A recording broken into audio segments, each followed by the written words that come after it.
Hey guys! This is part 3 of What If Naruto Was Raised by Team Minato. Hit like and subscribe if you like this one, and also please check the author in the description. Let's start. We are pain, that's all. We are God.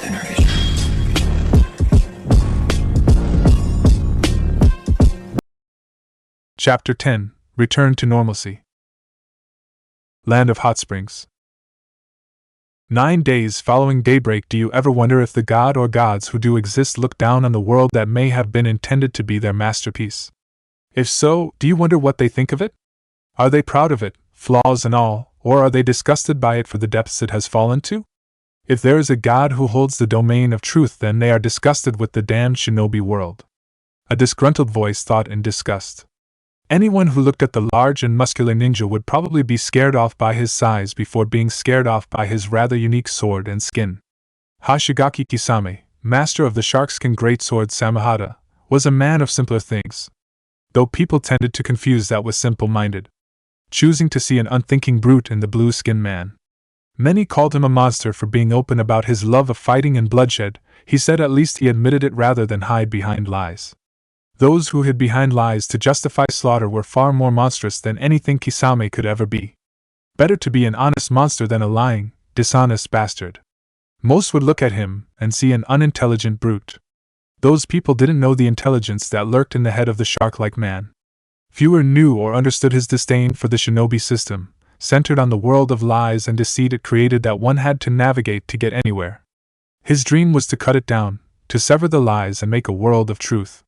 The whole reason he threw his lot in with Zetsu and Tobi was because they admitted to desiring to end the system that made such lies a necessity to the world. Kisame knew that both had their reasons. Tobi was hard to figure out, but Zetsu seemed to want to watch the world burn. Every time the strange individual spoke about the Jubi, Kisame saw a flame in his eyes that he recognized from the Jashin cultists like that kid in Akatsuki already, hidden devotion and awaiting the coming slaughter. He met the mysterious duo back at the end of the Third Great Ninja War. Kisame remembered the chaos that unfolded after news got leaked to the public and the uninformed members of Kiri's shinobi forces, which included himself at the time, that Kiri's Black Ops Division Tide had taken the Sanbai out of its current Jinchuriki and implanted it into a girl from Konoha with the intent to use her as a Trojan horse by using a faulty seal to contain the Biju in her until she was able to return to her village, where the seal would fail soon after and unleash the turtle on the village. The plan failed due to the girl being rescued by her teammates, who managed to get her to Namake's Minato, who was in the land of water for his own reasons, who apparently replaced the intentionally faulty seal with one of his own, making that completely derailed the plan. The news couldn't have come out at a worse time. Kiri had just lost the battle that ended their part in the war, and 2 years ago the Rokubi had just been transferred from its previous host, who had sustained life-threatening injuries that was beyond the medical corps' ability to treat, to its current host, a boy named Yudakata, who was still far too young to be used as a weapon. Add in the messes that occurred just before the actual fighting began and during in the war itself, most notably the generation of the swordsman that came before Kisame, which included his teacher and the previous wielder of Samahata, Fuguki, being defeated, humiliated, and almost slaughtered down to the man by a Konoha genin who died after the battle with not even a body left to study to see how he did it. The chaos and rage that exploded from the years of fighting with nothing to show for gain was probably to be expected. In hindsight, an assassin being sent to collect bounties on high-ranking shinobi from a village in chaos was probably to be expected as well. Whoever sent him didn't think that Fuguki would be able to fight back at all or long enough to kill or disable who they sent before their assassin could steal Samahata. Whatever poison they used to disable and eventually kill the man was strong, probably from either Kusa or Suna. Kiri also had a reputation for poisons, both concocted and extracted from the animals the land of water possessed, but this one was working fast, and the visible symptoms were like nothing in Kiri's use.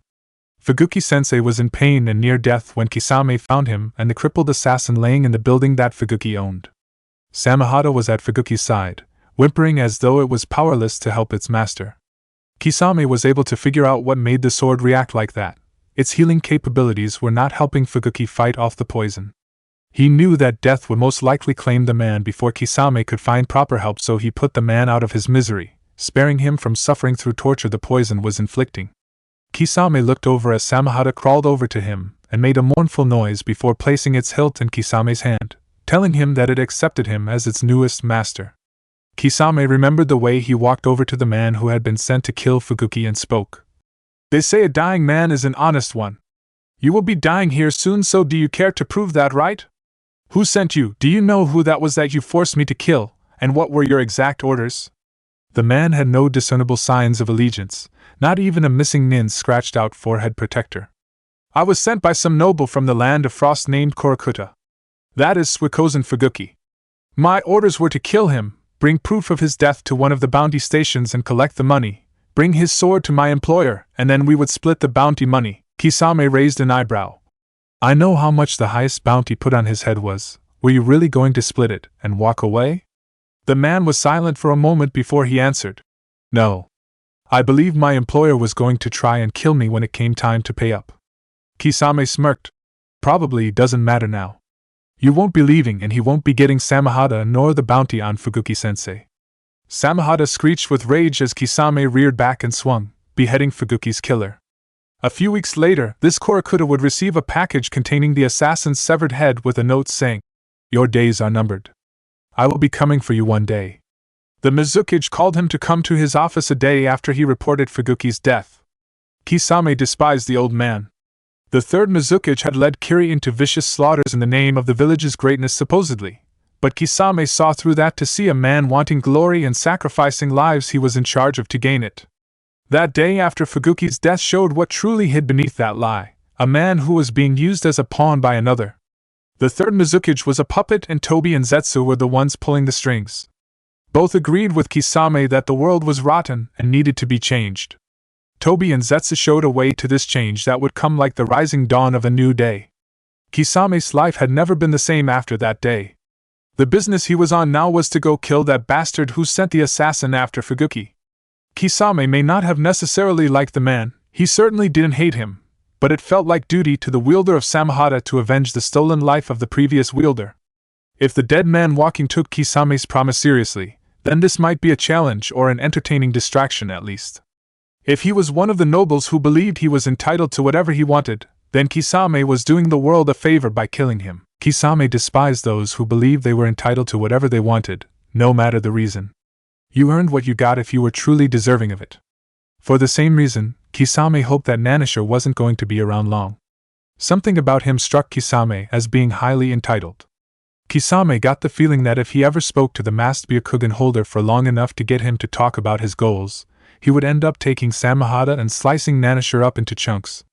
If Nanisher stuck around, then sooner or later, he and Kisame would be personally working together, most likely at some point, and Nanisher would talk, and then Kisame would be tempted. Kisame would deal with it when it came.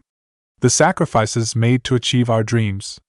Attached to his back ride the sharkskin great sword, Samehada, wrapped in bandages to hide its more distinct appearance. The sword remembered its wielders, and it wanted revenge every bit as much as Kisame. Few understood that the sword was truly a living being. The creature that composed the sword had a chakra network, and a will of its own.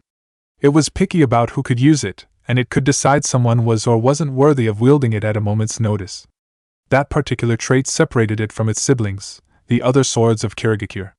Each one had its own sense of self and chose their true wielder, but the others tended to choose based on those who their wielders trained as their successor or who killed the previous owner and took up the blade. Samehada would lash out and attack anyone who wasn't accepted as its wielder who tried to use it. The other swords merely locked off part of their potential, sealing off their true power. Samehada was feared due to its appetite.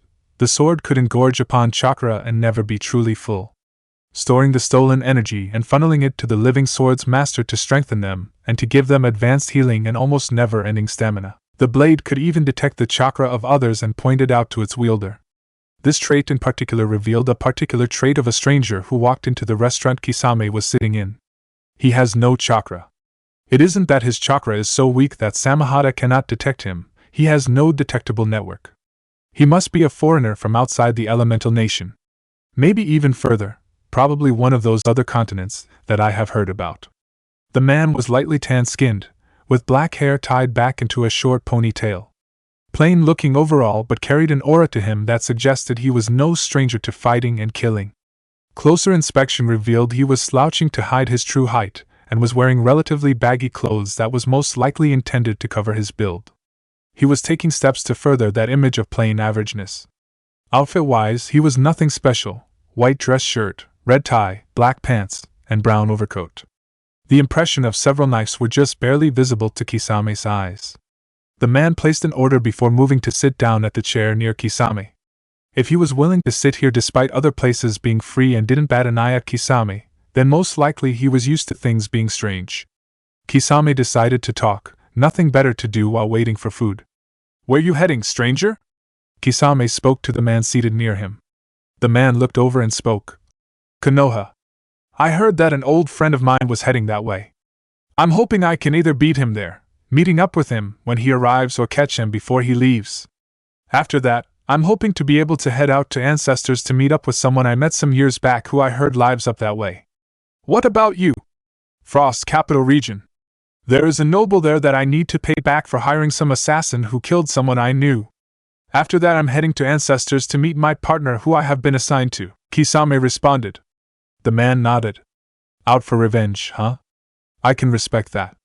I have done similar things for similar reasons and know people, both friends and acquaintances, who have done it as well. The name's Koryo Hideki. At least around here. The language from around where I'm from and my name comes from does not translate well at all. Better to just use a local name. Hashigaki Kisame. Pleasure to make your acquaintance." "Likewise," Hideki responded. Kisame voiced his thoughts. "I figured you weren't from the elemental nations. Who are you planning to try to visit in Ancestors, Hideki-san?" Hideki responded. "A kid that a comrade of mine and myself saved a while back. Probably about 8 or 9 years ago, probably closer to 10 honestly. We were tracking a nasty monster that had either snuck into or was smuggled in from another continent into the elemental nations. The kid had stumbled on it, and held out as long as he could before he was down for the count.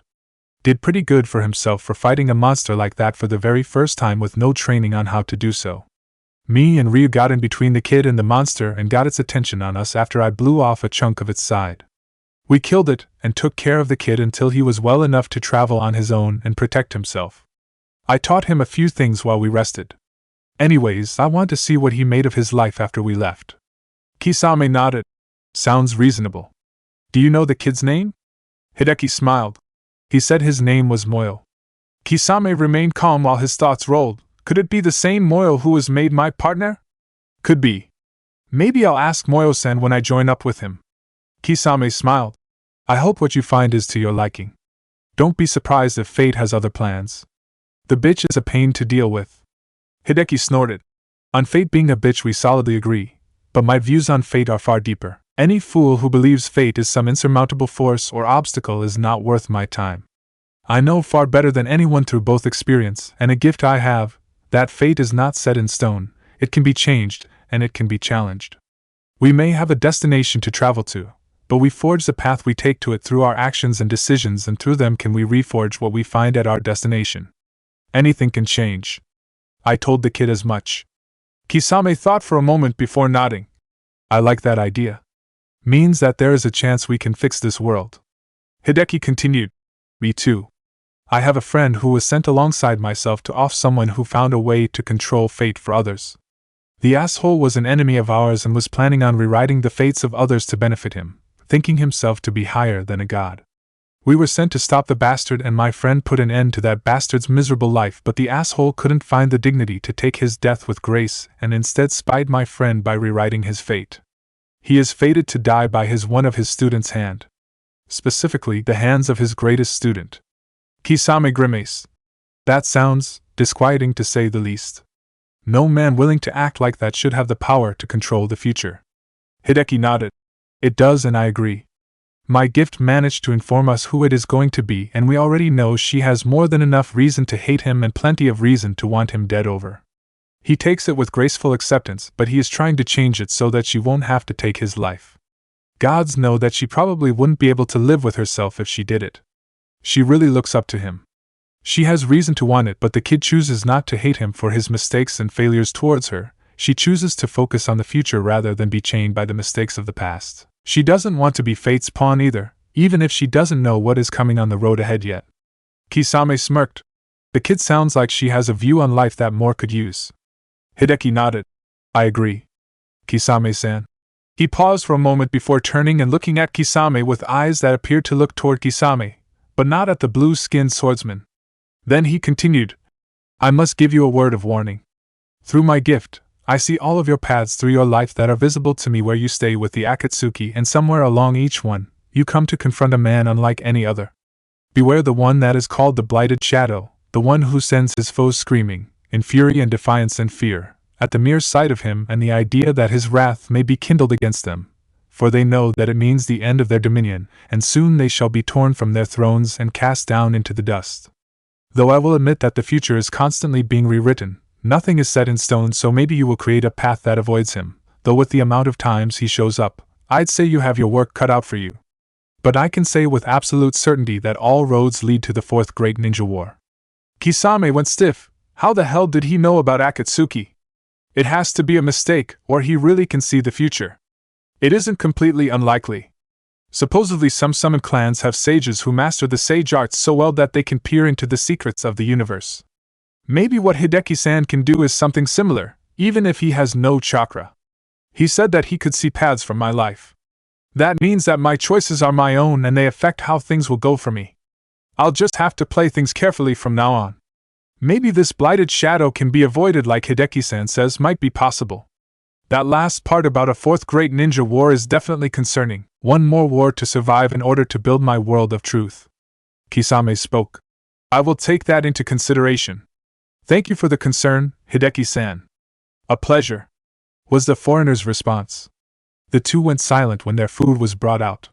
Kisame was glad that there were some people who could live life without having to lie about everything. Though fear at what this blighted shadow could be had taken root in his heart. Fear of what it meant for his world of truth. Land of Ancestors. 10 days following daybreak, a pair of members of the Mikayu walked into the training ground that was being used in a spar between two that was quickly becoming like a grudge match. Alongside them, and the recent addition to the room's population, were two other members of the hybrid clan. They were Ashi, the right hand that assisted Moyo in running the clan, and Yaku, the clan's head medic. Within the training duel, Mai's Kusarigama struck against Moyo's chain blade. Slashes from the sickle end of the Kusarigama clashed against the chain blade's elongated kunai tip, being used like a long dagger. Grace and skill from years of training was evident in both styles. At range, the weight attached to the rather lengthy chain was being slung at the opponent to attack or used to parry the snaking strikes from the chain blade, with the sickle occasionally being used for large and sweeping slashes. The two put distance between each other and began weaving hand seals. Mai screamed her attack name first. Fire release, Phoenix Flame Blast. Moyo followed. Fire release, Wraith's Breath. An intense red blast of flame was spat out by Mai while a thin yet powerful beam of yellow-colored flames emerged from Moyo's mouth, the heated lighting of which almost made it look as though his skull was visible. The two flames clashed until both were cancelled and the two began waiting for their opponent's next actual move. Mai spun the weighted end of her dual weapon and waited for the time when enough momentum had been gathered and the right opportunity had presented itself. The moment it did, she flung the weighted end of her preferred weapon at her opponent, keeping the blade portion in hand in case her opponent managed to get in close. Against quite a few opponents, they would be hard-pressed to properly counter Mai's blend of offense and defense. Her opponent simply dodged the initial attack as best he could before hurling his blade at the hybrid kunoichi. Moyo was an opponent who had faced similar styles before. Strategies to counter Mai's offense and break through her defense were already being put into motion. Scorch marks, from flames channeled into the blades and displays of mastery over fire release in various ways, littered the massive subterranean training room. When the blade reached Mai, she deflected it and attempted to hook it, prevent Moyo from simply retrieving it. The moment she deflected and went to attempt to hook it, Moyo pulled the blade back to him and made a single hand seal before applying his hand to a seal on the blade of his weapon, announcing, Fire release, Infernal Scorpion Sting, coating the blade in eerie yellow flames. Mai responded with a hand seal of her own before touching the seal applied to her Kusarigama's blade and shouting, Fire release, Phoenix's Talon, causing it to erupt in bright red flames. The two rushed and began their melee once again. Flaming blades slashed and parried against one another. The movements almost resembled the grace of a dance, albeit one where the partners were almost violently against one another. Eventually a cloud of dust and smoke was kicked up and Moyo made a few hand seals quickly under the cover before being consumed by a brief pillar of fire which Mai witnessed the end of. Mai's eyes raced around the room trying to predict where the hybrid leader would reappear. Then she felt a hand grab her shoulder tightly, and placed the blade at the end of his chain against her throat. Mai almost attempted to continue the fight before her opponent spoke up. Moyo spoke. I believe that is enough for now. Good work, you stressed me enough to make me believe I might lose. Moyo released his grip and holstered his weapon. Mai turned around and nodded. The two left the scarred training field they had been using and joined the other two known occupants of the room while the unannounced ones made their way towards them. As she spoke, I wish I could fight like that. Self-doubt flooded her statement with a frown on her currently unmasked face. Mai lost the slight red tinge her face had after resting for a moment before she turned to her fellow Makayu and spoke. I know you have not fought much, Ashi, but I believe with enough training you might be able to. You just have to believe in your own ability. Ashi smiled with the reassurance, and she responded. Thank you for your vote of confidence. I will try to live up to it. Moyo spoke. Mai's right, Ashi. You may not be the strongest or most skilled, but what you do for us and have done for us is far more important than you give yourself credit for. You need to believe you can be more than what you are. Ashi nodded in understanding. Yaku spoke up. I do believe Mai is adapting to her new eye extremely well. We have confirmed that her Mangekyo was copied with the exact amount of development, and she has progressed well ever since you started these spars. Then one of the silent newcomers spoke with a voice that was just deep enough to sound male if an effort was made but had distinct feminine sounds to it. And I think it helped Moyo-sama improve considerably as well. The other spoke as well with a similar voice. Though both of you still have plenty of room for improvement. The other occupants of the room turned to notice the newly announced entrance. One was one who had been gone for a long while on a mission, while the other had been put on leave to recover from fatigue. The shorter of the two was wearing a hooded dark brown poncho-style cloak with text strewn at the front beneath the hood, with a bandaged turban concealing the top of the assassin's head and a mask of bandages concealing the assassin's face. Mid-length black hair came out of the turban, cut short in the front and allowed to grow in the back before being tied together in a braid. Distinctive red eyes showed on what little was visible of her face, despite her Sharingan not being activated. Beneath the cloak was dark blue colored, and black in some places, clothing and light gray thin armor plating over the fabric in key areas with mesh armor beneath her clothes with a relatively small yet finely linked chain wrapped around her left gauntlet, and two sheaths at her back under the cloak containing two small yet long single-edged blades. 4 holsters with kunai were attached to her thighs. Any skin that was not directly covered by her clothes was wrapped in bandages as well. The clothes she wore concealed a lot of the distinguishing curves that would mark her as a woman while revealing just enough to make the assassin look incredibly androgynous. Her uniform was designed to be shed or donned should she be discovered while scouting to perform a kill to take advantage of the covering of most distinguishing features. Red eyes may be a slightly rare trait, but it was common enough to be dismissed. The taller of the two was another woman but leaner in build but with distinct muscle on her. She wore dark blue pants with a sleeveless GI-style shirt and brown boots-style sandals and 2 tattoos on her right arm, one in the shape of a sword-colored blue with the kanji for water on it, and the text, "To cleave my enemies," written above it in fine small kanji only visible up close, and a red one in the shape of a naginata with the kanji for fire on it, and above it in small text, "To defend my comrades." Her hair was black and most of it was tied back into a bun at the back of her head with a single long lock falling down in front of her face. She wore a white mask with 2 eye hole, behind which 2 red eyes like the other woman's gleamed, around which larger eye-like artwork around the eye holes, with pronounced lash-like designs and a tear dropping from the eye, with the holes forming the pupils of the designs. At the center of the forehead on the mask was a large eye, similar to the designs around the eye holes, with the kanji for truth in the pupil of the design, symbolizing through the mind's eye do we see the truth. At her back was a large single-edged great sword with a slight curve to it, almost identical to the sword she had tattooed on her arm, and on her belt was a collapsible naginata. Moyo smiled before he spoke. Welcome home, Kage. I see you have been well. It would seem like Yaku's recommendation of time off to rest was what you needed. And you as well, Arisha. I wasn't expecting you to return just yet from your mission. I take it that you found no leads on Nanashi's identity. Kage nodded. I have been. I needed the rest. I'm ready for my next mission, Moyo-sama. Arisha sighed before she spoke. Sadly, you're right, Moyo. I didn't find a damn thing on that man's true identity. He doesn't exist outside of Akatsuki, apparently. By the way, as the two of us came in and informed the on-duty guards of where we were headed, We were asked to inform you about something. Moyo went serious. Very well, what is it? Kaga spoke. I was told that sentries have spotted Kudo making his way back. According to what we were told, he disregarded both his orders and his mission and is heading back here. He will be here in a week. Moyo lowered his head in thought. I should have expected this kind of behavior from him. He will be here sooner than I would like. I would like to have at least two I know I can rely on to assist me in taking him down. Before daybreak, I would have preferred it be both you and Arisha to have at my back alongside my now, but I need Kage to return to her work as our primary assassin. I believe my Arisha and myself would be sufficient enough to subdue him enough to subject him to my Okuninushi, but we will need to be careful and try not to take unnecessary risk unless absolutely necessary while being prepared to kill my brother if he manages to resist the technique. Kaga nodded. I understand. What is my mission? Moyo spoke. During the attack on Konoha, a pair Uchiha siblings were kidnapped to be used as payment to Orochimaru. They are due to be delivered to him tomorrow.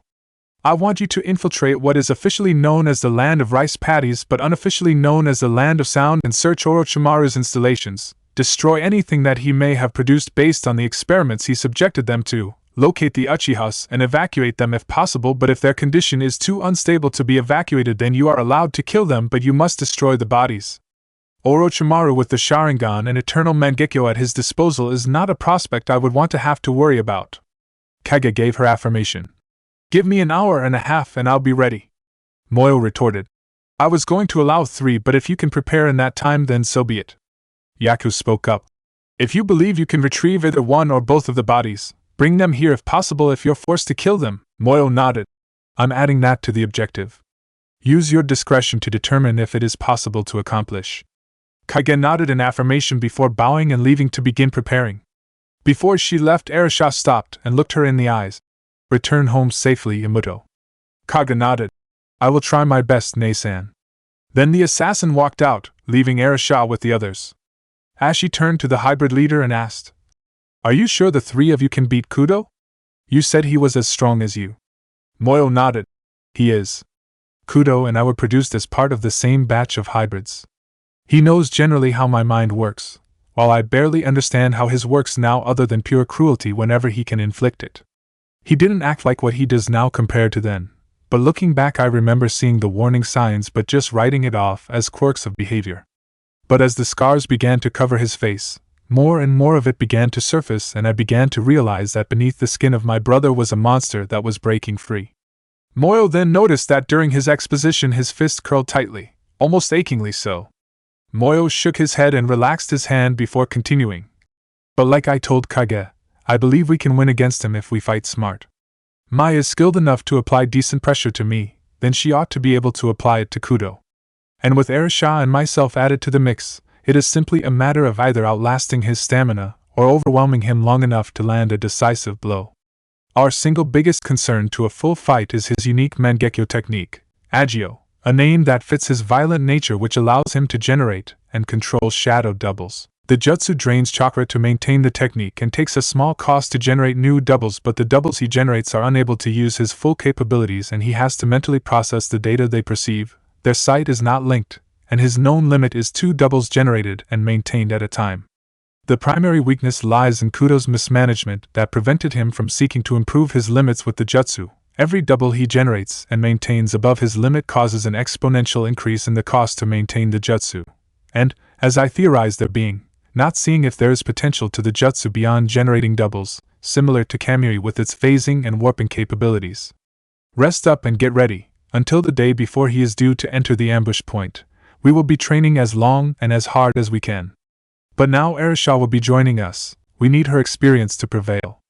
We may not be able to bring my brother back, I doubt it is even possible, but we can at least stop him and lay him to rest. Ashi nodded. Arisha spoke. Ashi, I heard what you said in regards to your own strength. I believe you are stronger than you give yourself credit for, like Mai said. If you wish, I will test you to prove it. Ashi nodded after a moment of consideration. I think I would appreciate that greatly, Arasha Taicho. If you believe in me then I'll try my best. Arisha turned to Moyo. I was told that the daybreak plan on Konoha was going to be used to purge the remaining black flames.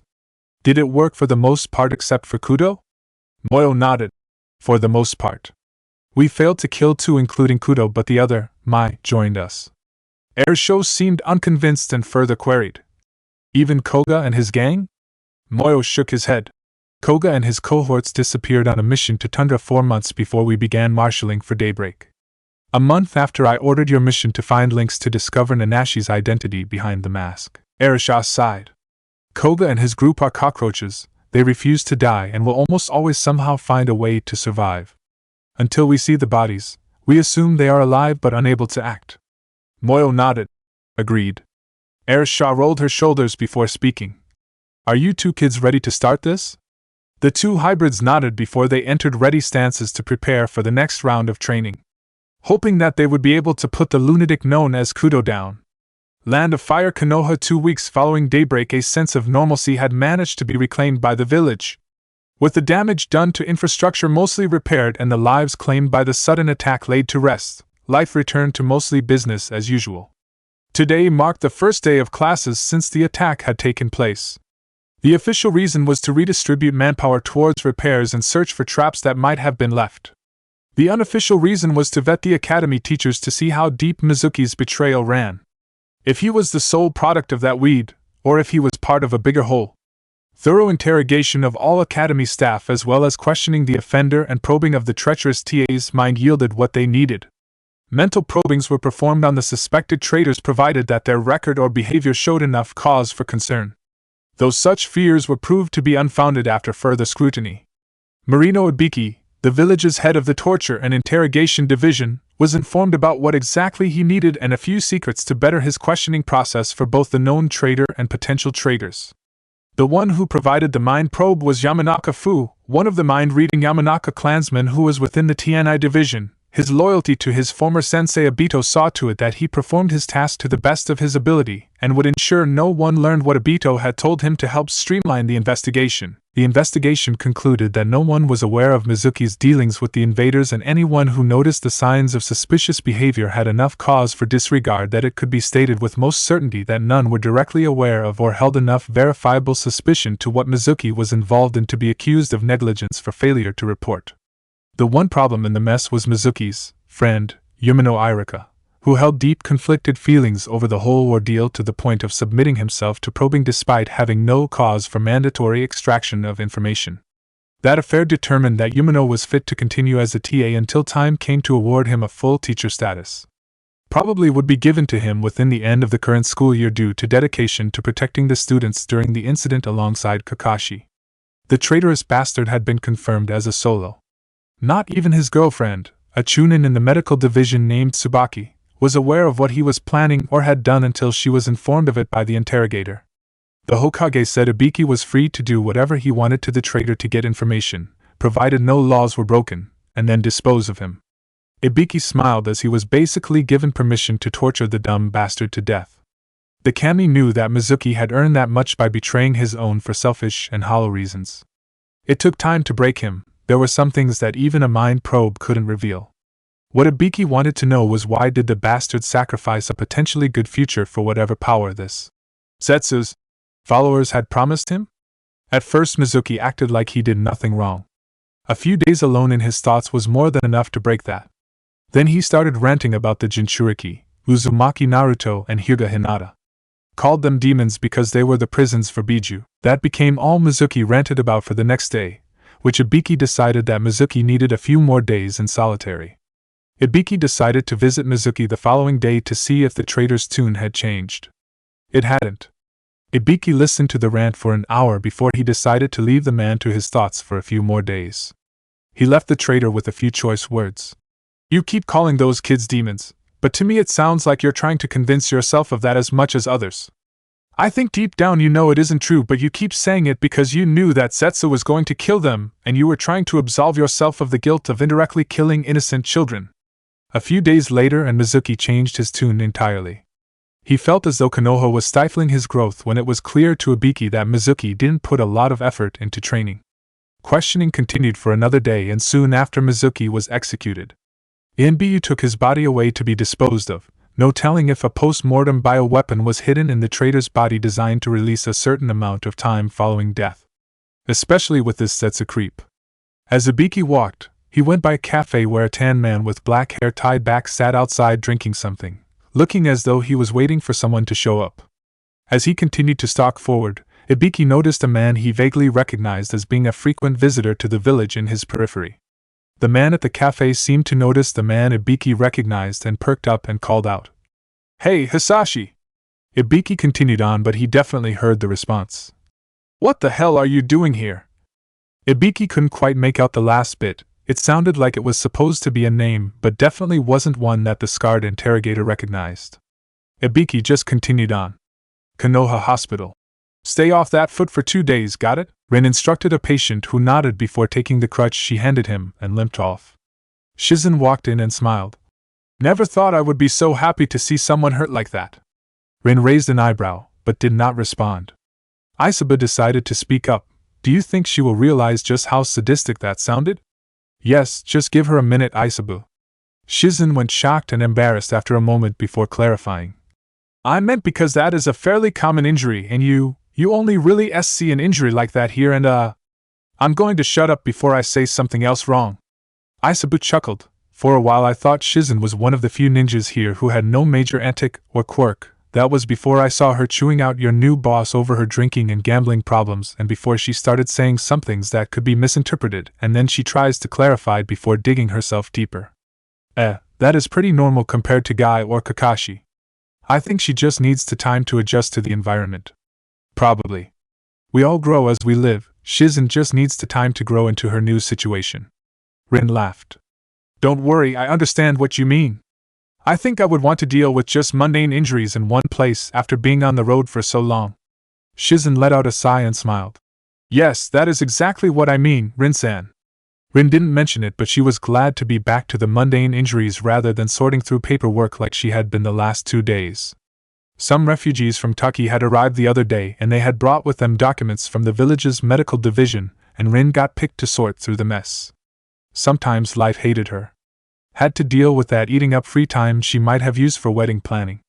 Still didn't have a date in mind.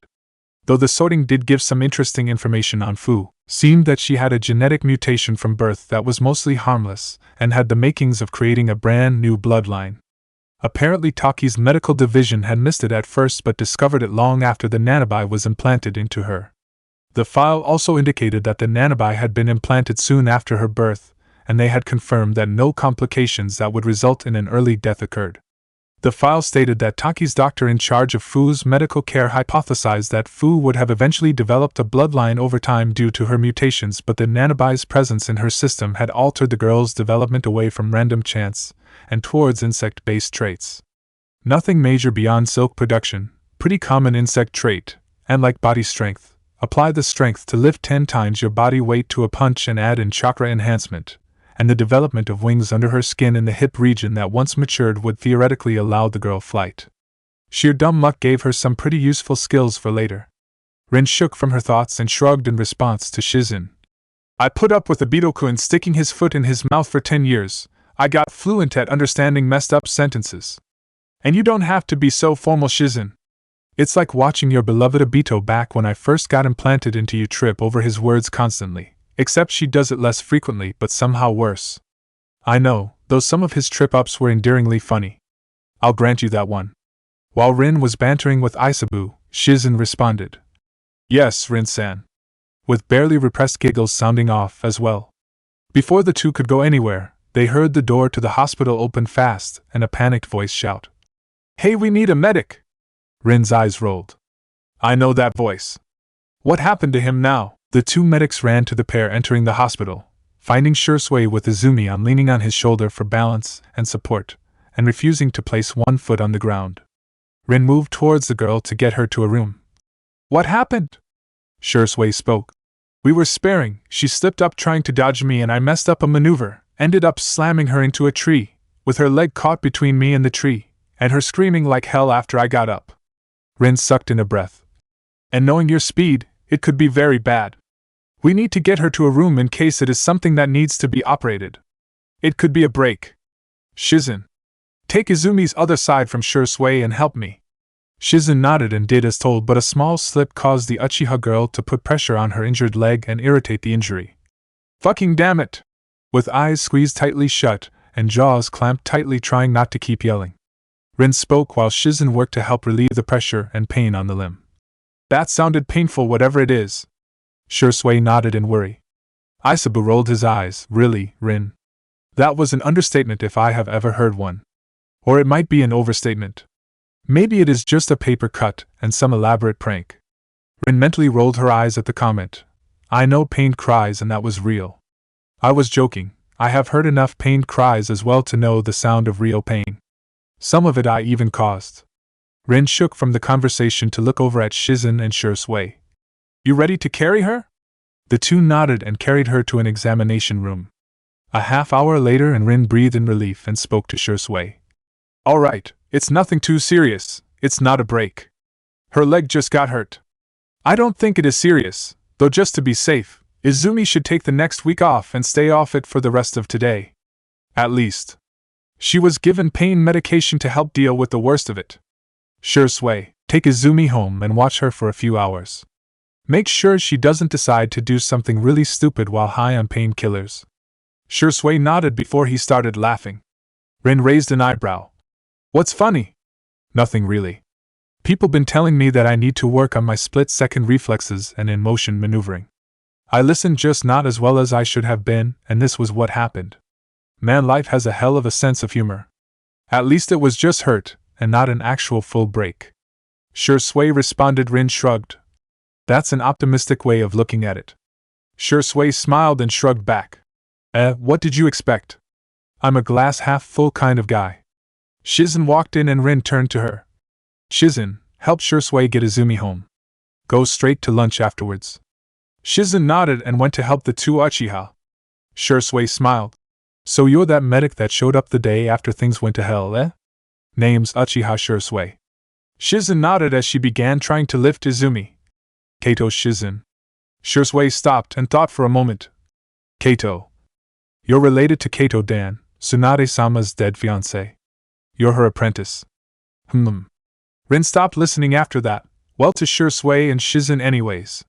Knowing Shursui meant knowing that Shursui tended to cut the tension remaining from a tense situation by talking very rapidly about minor things.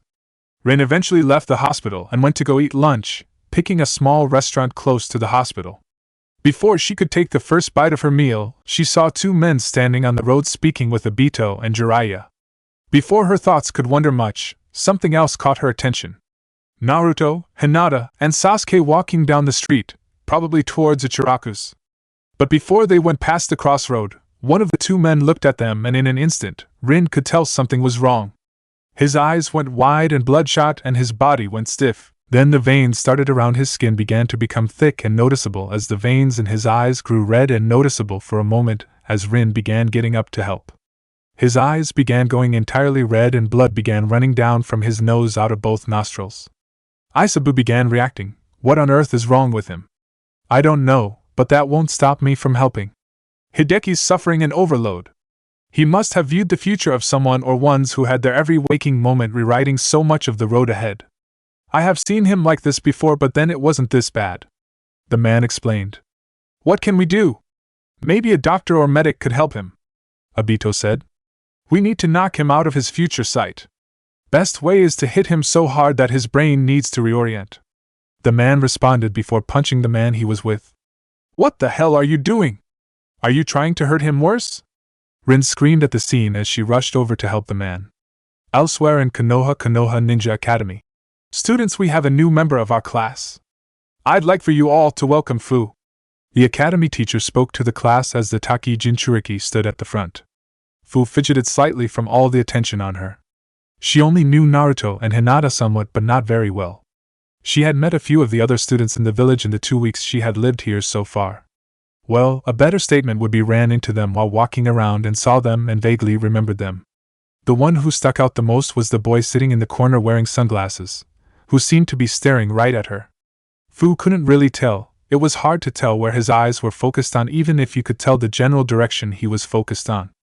I wish they wouldn't stare at me, Fu thought. Look on the bright side, at least they either don't know about you being a Jinchuriki. You have a chance to make friends without that tainting their view of you from the get-go.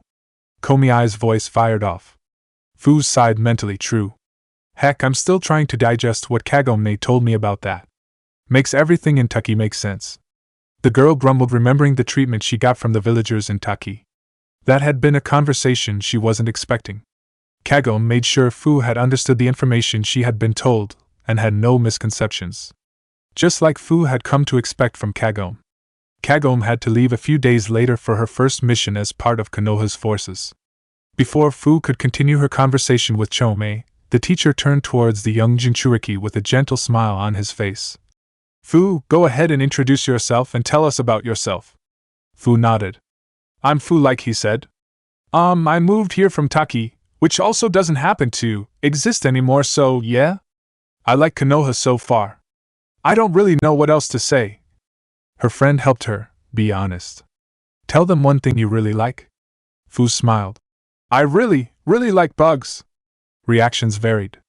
The pink-haired girl and the blonde-haired girl sitting next to each other both grimaced as if wondering how a girl could actually like bugs. If they couldn't accept her interest, then it was on them. Naruto and Hinata didn't react. They had already heard that the other week. Their friend, a boy with black spiky hair and the same clan crest as the guy who met with her and Kagome alongside the Hokage when they entered the village, merely raised an eyebrow before shrugging. Other kids had some notable reactions, but the most notable was the kid with shaded glasses who raised his head up in interest. The teacher asked her to take a seat wherever she chose to. She debated for a moment before heading to the back of the room where the boy with sunglasses sat. Do you mind if I sit here? Fu asked. The boy shook his head. Is he being cold or just doesn't like talking that much? Fu wondered as she sat down. Then she looked around the area she sat at, kind of plain but it would do. Then she began listening and heard a distinct buzzing sound. She looked around to try and find the source and found it sitting on her table. Well, look at you, little guy. You look like some kind of beetle. You weren't there before, so how and when did you get here? Fu spoke quietly, unaware of the stare issued at her by the boy sitting next to her analyzing her interactions with the insect. The beetle issued a quiet chirping sound in response. Fu giggled. Hee hee. I'm sorry, little guy, didn't mean to call you the wrong type of insect, though a kikaichu is a type of beetle. Parasitic, yes, and symbiotically so, but still a beetle. Though you still didn't answer my question. The boy blinked at her, understanding the kikaichu's response. Seemed that her claim about liking bugs had some truth to it, and a little more to it than simple fascination. The beetle made noises to communicate again, and Fu went perplexed by the information. Huh, you said your hive put you here and asked you to buzz to get my attention? But where is your hive? The boy spoke. My ally is referring to me. Fu turned and blinked. You're his hive, as in you keep him in your body? The boy nodded. Fu busted out smiling. That is so cool. You have to be one of those Aburames I've heard about. The boy nodded. Aburame Shino. Fu's smile grew. This is great. Absolutely amazing. I always wanted to meet and be friends with an Aburame, and then I decide to sit next to one on a whim. This is excellent. Shino spoke before Fu could continue. I was wondering how you could understand my Kikaichu's communication so well. Fu nodded. It's the result of the bloodline I have. Apparently I'm the start of a brand new bloodline centered on bug traits. Shino raised an eyebrow. That sounds rather interesting. I assume it is hard to learn to properly control and utilize a bloodline limit when you are the only one who has had it. Fu nodded. Yeah, it is. Fu's expression dropped to a frown. Ah crap, I wasn't supposed to talk about it with anyone. Fu started face-palming, repeating stupid, stupid, stupid under her breath. Shino tried to speak. Let me guess, you were told to keep it secret from anyone who might speak of it to power-hungry relatives looking to be the puppet master behind a new clan or minor clans who seek to add a bloodline to their genetics, or to protect you from bloodline clans who would seek to force you to join their clan and breed out your unique genetics to a new generation. Fu blinked a few times and stared. I guess that's why Kagome told me not to talk about it. You won't blab about it to anyone, will you? Shino shook his head. While a few in my clan would fit that description and would seek to use you for their own ends, the majority of my clan thinks of Konoha as the hive and each individual member of it as a drone. To do something that might result in duress to another would be quite counterproductive towards developing a functional relation that is imperative to maintaining the hive's efficiency. Fu spoke. I understood maybe about half of what you said just now, and I think I understand what you're trying to say. Could you try it again so I can be sure? Shino nodded. I will not be telling your secret to anyone. You have my word. Fu smiled widely. Thanks, friend. The ghost of a smile formed on Shino's face as the teacher began the lesson. Sai sat in his usual spot in class. It was a small period between classes, not quite time for lunch nor the next class. Classes had been strange today, most had been abridged and compressed. Seemed to be aimed at finishing the school day early today. Sai was a pretty forgettable face, all things considered. Not many people noticed him, and he really didn't try to make friends. It was fine with him. His brother, Shin, said it was alright to be a loner, but Sai should try to make friends. Sai found it hard to catch some social cues and emotionally connect with some people. His sense of humor had managed to get some people to laugh, though his spoken observations had triggered a similar effect. Though both his attempts at humor and voicing his observations had offended some, even if he wasn't trying for it. Shin answered that some people had that problem and it could be overcome with time, but he also mentioned that for Sai it was the side effect of an old and misguided man's work. Shin refused to go into much detail of what that meant, but Sai chose to trust him. Sai did have acquaintances, like Yakumo-san, who shared his hobby for art.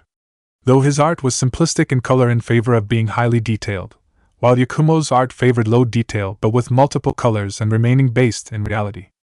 Sai figured it was a result of her training with her family bloodline, which allowed a genjutsu to become reality as long as the basis or the effects generated were within physical laws or plausibility.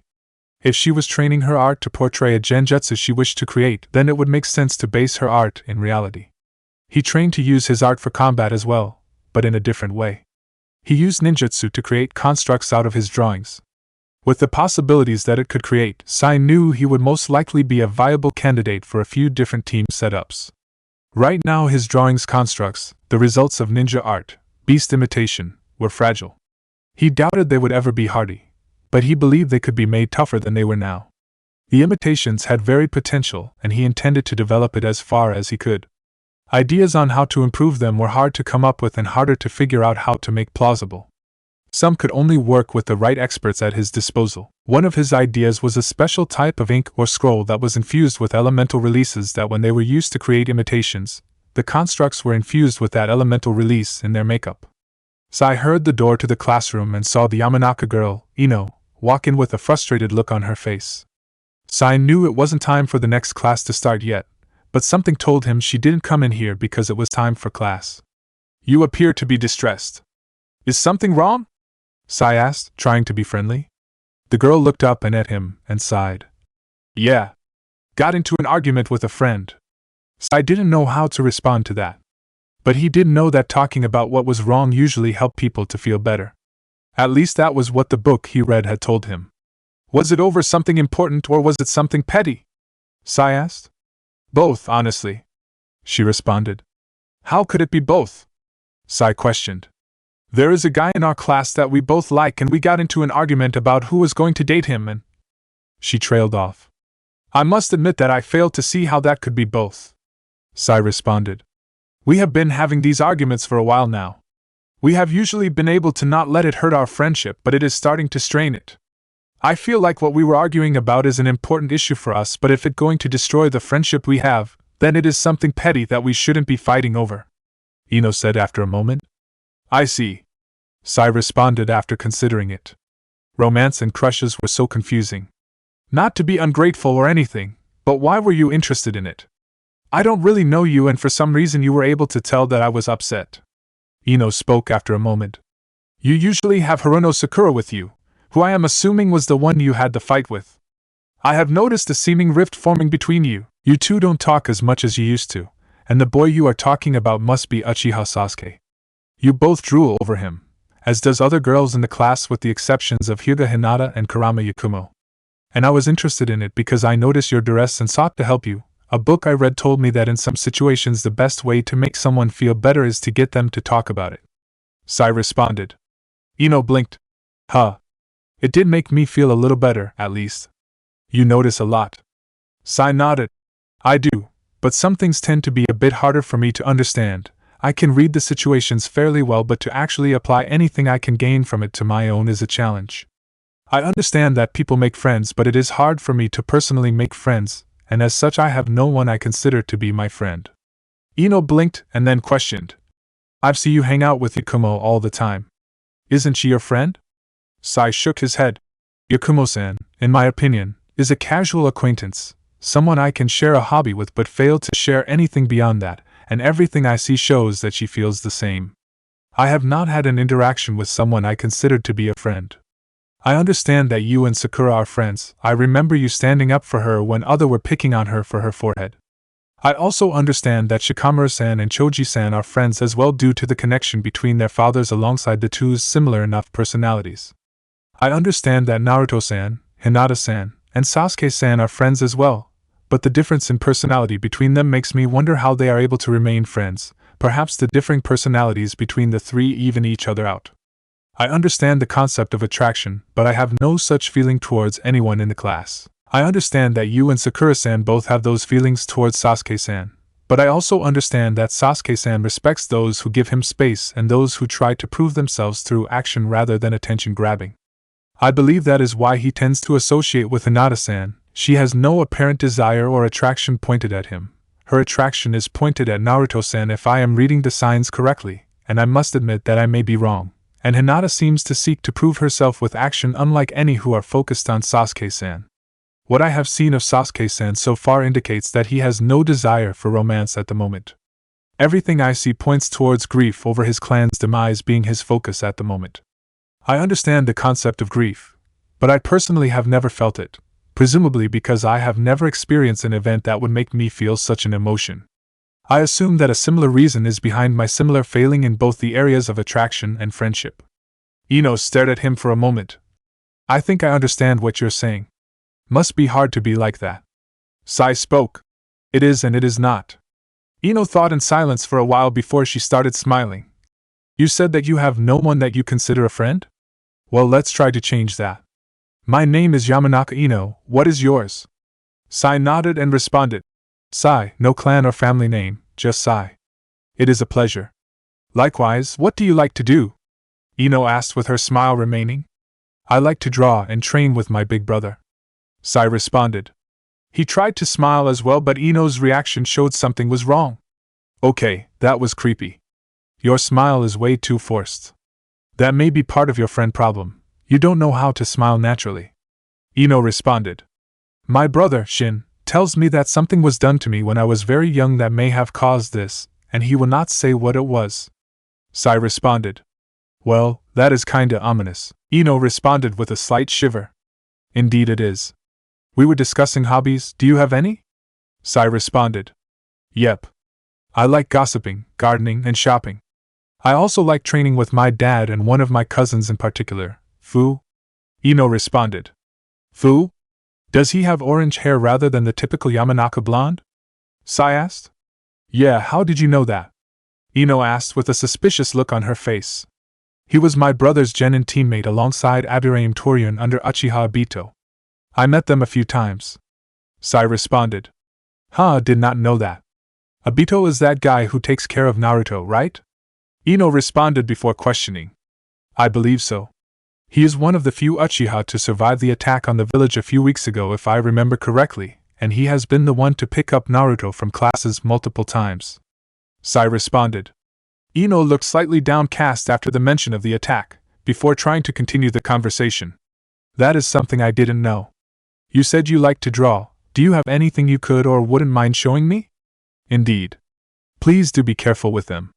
Sai nodded before reaching into his sketches and showed them to her. Don't worry, I will treat them with care. This looks good. Reminds me of one of my uncle's work. He was an artist as well. Ino said. Perhaps you could introduce me to him. Sai responded. Ino went downcast again. Can now. He was one of the Yamanakas killed by that attack. Sai spoke up after a moment. A shame. I apologize if I may have offended you bringing up such memories. Ino shook her head. No, don't worry about it. I just miss him. Sai raised an eyebrow and thought for a moment before responding. Is that what grief is like? Missing someone? It would make logical sense because unlike simply being away, the person being grieved over is gone from this world entirely, and will not be coming back. Ino looked mildly perplexed at that thought before she responded. I guess that is a way to put it. There is a lot more to it than that, but that is definitely there. Sai nodded. I see. Thank you for the valuable information. Ino merely nodded before the rest of the classmates walked in for the next class. Sai focused as the teacher walked in and began the next class. Sasuke grumbled internally as he counted the minutes till school was over for the day. Maybe after class was over he could go get some meaningful training in. Not many understood the pain of going from having almost 100 relatives down to just 6 from your immediate family in just a day. Even fewer understood what it was like to be able to see and hear as your father was killed to save you and your family. That image still burned in his mind due to the Sharingan awakening. But Sasuke had a name to put that pain to, Kudo. One day he would be made to pay for what he did. And the rest that helped him would be made to pay as well. But until Sasuke was allowed to graduate, he was stuck here in academy classes. It wasn't too bad, all things considered. Naruto and Hinata were alright to hang out with, decent opponents near his level to test himself with. Quite a few of the other kids in the class had that distinction as well, but Naruto and Hinata at least kept him guessing. Decent trade-off for being dragged to that ramen place, Ichiraku's, every time he turned around. Though he had to admit it wasn't too bad. Naruto may be loud and not too bright, but he was loyal to his friends. Hinata was quiet and shy, but she was the same with those she trusted. Sasuke was just glad she wasn't obsessed with him like those other girls. Sakura and Ino, as well as the others obsessive idiots, being able to stay in the academy for the duration he was there was enough, thank you. Sasuke could tell Hinata was attracted to Naruto, but unlike those other girls she was not obsessively so like those girls were to Sasuke, and rather than try and use hollow attention grabbing, Hinata seemed determined to prove herself. Something Sasuke could respect. Sasuke appreciated them as friends. Though he was still trying to figure out why his mom laughed and smiled the way she did when she saw the three of them together, the only answer she gave when Sasuke asked was, "Old memories from a lifetime ago." Whatever that meant, though it had to mean something. The few times they had spared showed that Naruto could be extremely creative in a pinch to the point of unpredictable, and Hinata was a decent fighter up close in taijutsu. Not to mention that they had endless stamina. They just kept getting back up with energy to spare. They had their irritating sides to them for sure. Sasuke was sure they were put off by some parts of his own behavior, but was anyone perfect? Though he wasn't sure about Hinata's view of herself being a failure. He wasn't sure what made her think that way about herself, though that one time he had seen Hinata interact with an upperclassman, a Hyuga named Niji, gave Sasuke an idea of where it came from. That conclusion was reinforced after Hinata ran off and Naruto and Sasuke found her crying in a corner. He heard some of what had been said to her right before she ran off. Something about fate being inescapable and all happening as fate willed it. Sasuke couldn't wrap his mind around why that guy seemed to hate Hinata and wanted to make her miserable. Everything he saw from her showed nothing that could cause or deserve such hatred. Hell, she begged him and Naruto not to do anything to Niji over her. It almost seemed as if she thought she deserved to suffer. Though her begging was probably pointed more at Naruto. I heard about what he did to some kids who were picking on her for her eyes, just a shallow and unpersonal reason. She probably knows it will be worse for someone who is tormenting her because he believes she deserves it, something with far more weight. Sasuke thought to himself. Though that incident with Niji was before Sasuke lost his clan, and at that time those words sounded like some asshole using it as a justification to be an asshole for no real reason to someone who went out of her way to be nice to him and begged others not to punish him for it. Now the words he heard Niji say to her were something that burned. It felt as if those words were pointed at him as well and telling him that those countless lives that were killed during that day deserved to die because fate decided it should be. But it wasn't fate that took the lives of my clansmen and my father that day. It was that masked bastard, Kudo they called him, and those other two, Tobi and Moyo, and whoever ordered them to do it. They forced my mother and Itachi and others to kill the Uchiha in order to prevent them from being used as weapons to destroy the village. The blame lies with those bastards. Not fate, nor any of the shinobi who did their job and protected Konoha and had to kill Uchiha to do it, not Mother, Shursui, Izumi, Obito, or Itachi, and certainly not Konoha. The blame lies solely with those bastards, and I will make them pay. Sasuke reminded himself. Sasuke tried his hardest to not let his grudge against that masked bastard consume his every waking thought, but some things were far easier said than done.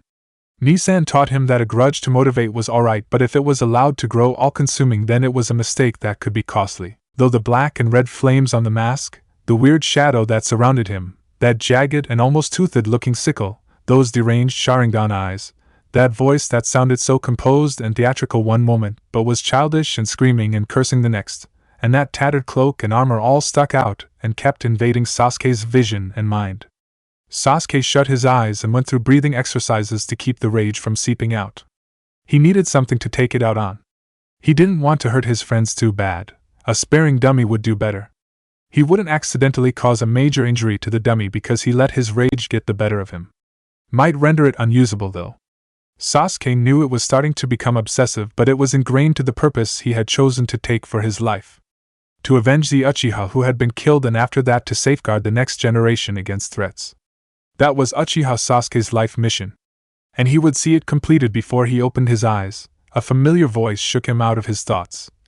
"Hey Sasuke, come on! Wake up! Class is over, we're free to go." Sasuke opened his eyes to find their classmates filling out of the room with Naruto and Hinata standing up waiting for him. Naruto spoke again. "Come on Sasuke, it's not like you to do an impression of Shikamaru during class. I wasn't asleep like Shikamaru. I just had my eyes shut for a minute." Sasuke responded. Yeah? Keep saying that and maybe you'll believe it. The only thing your impression needs is that you need to call me or Sakura and Ino troublesome. Come on, me and Hinata are going to Ichiraku's for lunch, you want to go with us?" Naruto responded. Sasuke thought for a moment. "Sure, got nothing better to do than eat lunch, though I'm going to pass on training with you guys today." Naruto smirked and responded. "Why's that, Sasuke? Got tired of me shoving you in the ground?" Sasuke smirked back. "More like got tired of feeding you dirt." Hinata looked worried. It's not because of something Naruto-kun or I did, alright?" Sasuke shook his head. "No, just got other things to do later. Like not beat his friends bloody over something stupid like losing control of his temper in the heat of the moment." Naruto shrugged, but neither him nor Hinata seemed convinced by what Sasuke said, probably deciding against pressing him. As the three walked through the streets, Sasuke felt his mind wander back to the now crippled military police. It was still so odd to wander down a street and not see a member lurking around nearby. He heard a conversation between Mother and Nissan that something to do with the military police was passed, but until they could implement it and rebuild the force, the ANB would be filling the role. Sasuke didn't understand what they were talking about and honestly didn't care. Though the police might be something to consider once that bastard has been taken care of. Sasuke thought to himself. "Hey kids! Mind if we join you?" A voice called. Naruto turned and called out. "Nissan! Nei-chan!" Sasuke turned around and saw Uchiha Obito and Noira Rin walking towards them. "Are you kidding? Why wouldn't I want you there?" Naruto said with the same unending enthusiasm that defined him. Obito held his hands up. "Whoa there, kid! Let's see what these two think first." Sasuke shrugged while Hinata nodded. Rin smiled. "Good. We wouldn't want to impose." And the group left towards their destination. Earlier elsewhere in Konoha, Anko loved her days off, but who didn't honestly?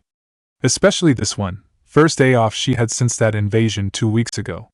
The routine she had for days off was get up, go get breakfast, relax in the forest, do some training, and then take care of errands if she had any before heading home. She had just finished breakfast, and was walking down a street towards the training grounds when a small dog nudged her leg.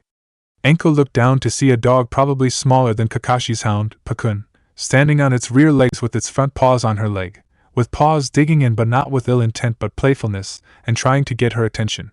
Anko usually wasn't much of a dog person, mostly because of just how bad the scent of snakes lingered with her, and caused them to snap hard at her, but this one seemed to not care. This one had a mix of brown, black and a slight bit of blonde for its colors and had hair instead of fur. Didn't have much of a tail either for some reason. Just looking at it, Anko figured that it was a girl and had a personality that could be annoying to some but endearing to others. Heh, kinda like Guy. Anko thought, amused. The dog barked at her, but not threateningly. "Now just what do you want? What does a little girl like you want from me?" Anko asked jokingly. The dog continued barking. "Did you get lost and can't find your way home and need help? Is that it?" Anko asked with a slight bit of concern. The dog continued barking in response. "Let's see what is on your tags. Thank goodness you have a collar," Anko said as she reached to grab the dog, who darted away, thinking Anko was trying to play. "Sorry girl, but I have places to be and things to do. You're lucky I decided to stop and help you after you got my attention." Anko said as she reached again, this time grabbing the dog and lifting her up to where she could read the tag. The address was on a street that was on her way. Anko knew that much. Apparently the little girl's name was Mikomi. Cute name you have, now let's get you home, Mikomi. Your owners are probably feeling a little hopeless without you, Anko said as she began walking and laughing slightly at the pun she made. Anyone else who made that pun would have been awarded a groan and a slug to shoulder by Anko. As she approached the address, a family of 3 was outside, obviously in panic, probably trying to figure out where the girl went. Just before Anko became visible to the family, a tan man with black hair tied back walked by, with an expression that went from neutral to horrified in a second before he stopped and waited. Then the mother noticed Anko and the little girl. Mikomi! The dog began squirming and scratching to get over to the woman calling her name, and Anko sat the girl down on the ground to run to them. The little dog flew towards her owners. Anko was well aware of the train wreck effect, looking at something bad about to happen with no chance of stopping it in time, and no chance of mitigating. It was like watching something in slow motion, except you just wish you could speed up and stop it before the end occurs. Anko saw the little dog trip over something and began falling over in a way that Anko knew wasn't going to end well, at all. But before Anko could make a move, something strange happened and the world around her almost seemed like it slowed and then sped back up. An effect that was completely surreal. She knew that before there only a little girl falling after a trip that was going to kill her in front of her. Now there was the man from the street clutching the dog who was alright somehow in his arms. She was close enough to hear him mumble something but not anything understandable. She could definitely hear the sounds of bones popping around after being used so intensively so suddenly. Mikomi! The woman shouted as she ran to the man who was holding her. Here you go. One little girl, none the worse for wear. The man joked in a voice that sounded slightly out of breath, with his accenting seeming a bit odd in comparison to most people Anko spoke with. Thank you, sir. One of the 2 men, the older and father of the family, spoke. No problems. Just happy to help. The man responded with a tired smile on his face. The younger man from the family, obviously the couple's son, turned to Anko and spoke as well. And thank you, Shinobi-san, for bringing Mikomi-chan back to us. Anko nodded and smiled. Don't worry about it. I just happened to find her, and you guys were on my way out to the training grounds where I was headed anyways. The family went back in their house with the dog, while Anko and the stranger went back to the actual street. Anko spoke. Okay. What the hell was that you did? The man blinked. Wait, you saw that? How could I not? I want to know what was that crazy slow-down speed-up shit you did was? And how did you know it was going to happen? Anko said, trying not to bring attention to herself but trying to express urgency. The man sighed and responded. Something I learned by fighting a lot of guys who could do similar things. It isn't just something anyone can learn, you have to have the potential to do so already. Well, there is a way around that part, but I don't have it. I stopped at the street because my gift showed me that was about to happen. I can see many of the forms and paths the future may take. Anko raised an eyebrow. That both does and doesn't answer much. The man nodded. I know. But I cannot answer more than that. The man began walking off. Anko spoke up. Whatever it was, I think you did a good job. The man nodded. I think so too. The name's Koryo Hideki. Anko responded. My name's Mitarashi Anko, and don't you dare forget it. I know, I can see the future. And trust me when I say that I wouldn't dare forget such a name. Hideki answered with a dramatic tone in his declaration and a whimsical smile on his face as he began walking into Konoha proper. Anko smiled and laughed at the dramatic way he said that comment before shrugging and heading to her destination, Training Ground 44. Anko sighed as she sat down and relaxed in the atmosphere of the Forest of Death. Before she could get really comfortable, she heard slithering and recognized it as the movement of a summoned snake. If that purple bastard Manda sent you, then you best save us both a lot of time and energy, and just go ahead and fuck OFF, Anko stated. A voice she had never heard before responded. My, what hatred. Though considering that boy's actions and disposition, I cannot fault you for saying that. Anko turned to see an old snake with a green-colored scaled hide, like a grass snake. Alright, haven't heard one of those fucks be that nice to me or say something like that about that purple bastard before, so you have to be alright. Who are you and who sent you? The snake mimicked a bowing motion. I am called Kuzuhibi. I come on behalf of the honored Oroki-sama and Kurahibi-sama of the cave. If you are Mitarashi Anko, then I have business with you. Anko nodded. You're talking to her. I know those names vaguely, but I can't recall exactly who they are. Mind refreshing me? The snake pondered. Kurohibi-sama was the leader of the clan before Manda, while I do not believe it wise to answer the question about the other. Anko quirked an eyebrow.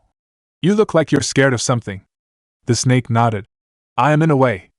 There are those who hold deep grudges against the cave, and anyone who knew I was sent by Oroki-sama alongside who she is might decide to take a pound of flesh from the cave by interfering with my mission in any way. Anko shrugged. Sounds paranoid, but considering how bad the tensions between summoning clans are at the moment, I can't blame you. The snake nodded. I appreciate the understanding, but I came here to question you about some things. Anko shrugged. Shoot. The snake began. Do you know how Manda and Orochimaru's actions ruined the Ryuichi Cave clan's standing in the eyes of the elemental nations? Anko was surprised but kept steady. I thought no one but that group of snakes I made the deal with really gave a shit about what all those two bastards were doing. The snake glared slightly before dropping it and sighing. I protest that wording, but I cannot help but agree with the intended meaning. For your information, quite a few of us care about what they are doing, but we had little reason to suspect anything needed to be addressed. Only small signs. Anko felt her anger get the best of her, and with it, the seal on her neck tried to use it to activate. If what they are doing is worth looking at, then why are you looking into it now rather than years ago when this shit started? The snake went wide-eyed for a moment before Anko shouted that question, after which his eyes went groundward. Years ago our honor was intact, and we could band together with our allies if we needed to and trust our own clansmen. Now we are met with hostility and open steel for the actions and brutality of a few foolish boys following a hatchling who never should have been put in charge. Anko softened a bit, and her seal went dormant before it could activate and spread. The snake continued.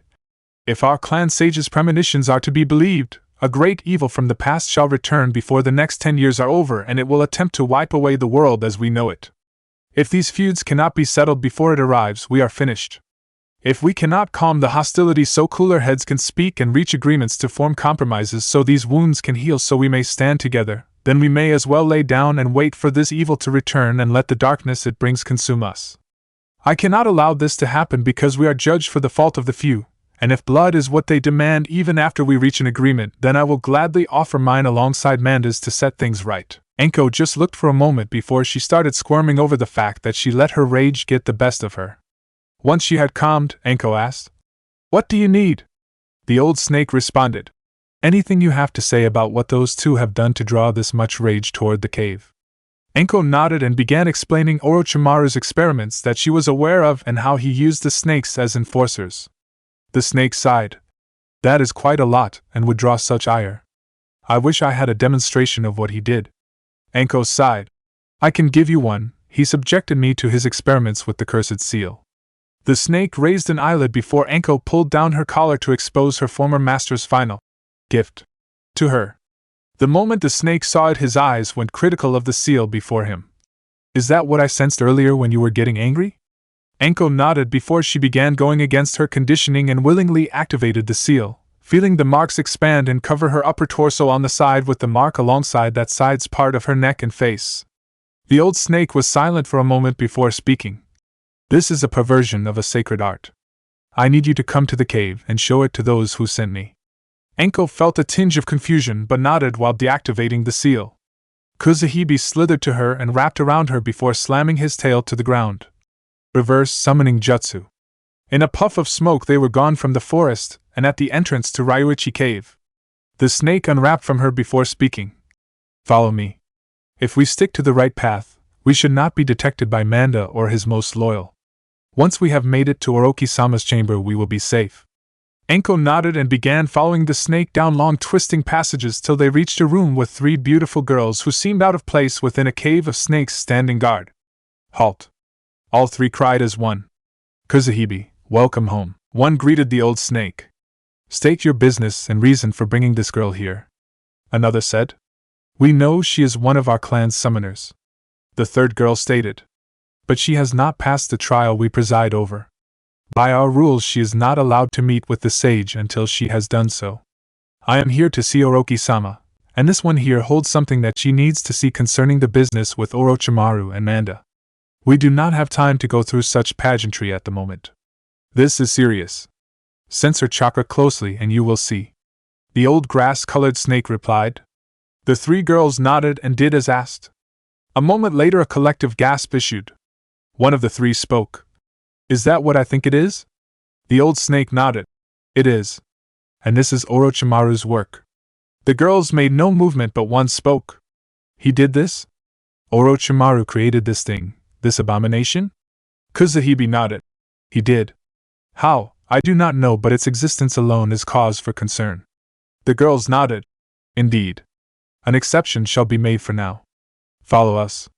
The girls allowed them to pass the room and follow them deeper into this sanctum. Inside the next room was a large stone area with the white coils of a snake's body wrapped around the room along with predominantly black coils with purple accents of another, larger snake. Enko began realizing who Orochi was. The three girls brought them to where some coils obscured something from sight. May we present, the founder as well as the ancestor and progenitor of our clan and the holder of the title the White Snake Sage, Oroki-sama. The coils shifted to reveal the head of the snake sitting with coils under her head on a throne with a cigarette holder in her mouth. Though a more animated member of the trio spoke up. Though I just referred to her Oroki-sama. The giant white snake spoke. I wish you wouldn't make it a point to introduce me as that. I know you are among my grandchildren, but I believe I am owed more respect than that. The same member of the three giggled and responded. I do it because you deserve that kind of respect, grandmother. The snake smiled.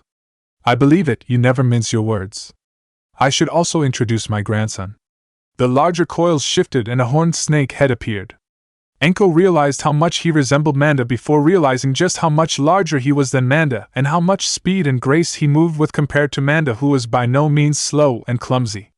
It was almost like watching a massive whale move around like a barracuda, not quite as fast but far faster than anything that large had any right to be moving. The large black snake spoke. I mean you no harm, child. I am Kurohibi, the former head of this clan. Manda is my youngest and only surviving child. Enko winced. My condolences. The snake cracked. What Enko had learned over the years was a snake's attempt at a smile.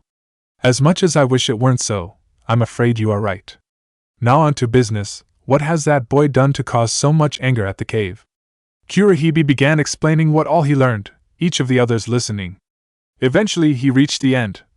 He has drawn us back into conflict with both the toads and the monkeys by fighting alongside Orochimaru when he betrayed his village and fought against both Sarutobi Hiruzen and Enma, and Jiraiya and Gamabunta. We have been used as butchers to further his goals and allow a monster to run rampant. Kuzuhibi sighed before continuing. But he has done something even worse. Enko-san, show them. Enko nodded before removing her coat and exposing the back of her neck. She could hear the eyes widen. What is this? The sage snake questioned, dreading the answer. Enko responded. It is Orochimaru's curse seal. Provides a power boost when activated, but it provides power that is Orochimaru, and it twists your mind to his will. Kuzuhibi nodded. Indeed, but I need you to activate it. Enko nodded and grunted as she began forcing chakra to it again. The marks spread over a small area, but it was enough. What the hell? That's nature chakra. Kurohibi cried as he noticed the chakra emitted. The sage snake was more subdued in her initial reaction. This is a perversion of the sage arts, ours to be exact. It should not exist. But I'm afraid it is worse than you know, Enko-chan. Enko shut down the seal and turned to the sage confused. What do you mean? Orochi took a drag of her cigarette before continuing. It contains something I do not recognize, an organic component from someone that is gathering nature energy passively, it appears. Interesting, I must say.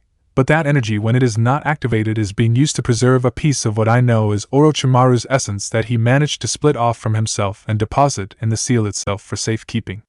If it did not contain that, with a few modifications to the work I could see and perhaps more to what I can't, it would be fine, useful in a way that wouldn't be a crime against the natural order, but that piece of Orochimaru is worrying to say the least. Enko's eyes shot open. What the hell does that mean? Because I have got a real bad feeling about that. The snake sage nodded. Indeed you should. It contains part of Orochimaru's essence, his soul if you will. It is how he bends those who bear this to his will. That piece corrupts the energy that is pushed out from the mark and into your body, which makes you malleable to his will. And even worse, as long as this abomination exists, if he were to die he could be resurrected using it. Anko went absolutely livid. Fuck no. That bastard deserves to die and then some. I will not be his ticket back to life when he dies and goes to hell. The sage nodded.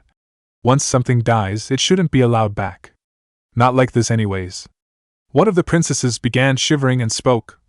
Kurohibi-sama, you have been awfully silent since this was revealed. Anko looked and saw the massive snake shivering with rage. She could feel the rage and killing intent flooding the room. Kurohibi eventually spoke. Call a muster of the clan. I'm retaking my place from that boy. Less than a full hour later, exactly that was happening. Manda slithered in with rage in his eyes. What the hell is going on? The princesses spoke. Greetings, Manda. You have been called to answer a question the elders have in front of the clan. Manda seemed to get angrier at that. I don't care? I asked a question and I expect a goddamn answer. The princesses dropped their genjutsu, revealing their true forms as snakes, and stared him down and spoke as one. Lower your voice and be respectful to your elders, Manda. They will be asking you the questions. Manda seemed to calm down, but the rage never left his eyes. Fine. What have I been called here to answer for? The sage snake spoke. Manda, were you aware of the full nature of Orochimaru's curse seal? Manda's rage skyrocketed. What?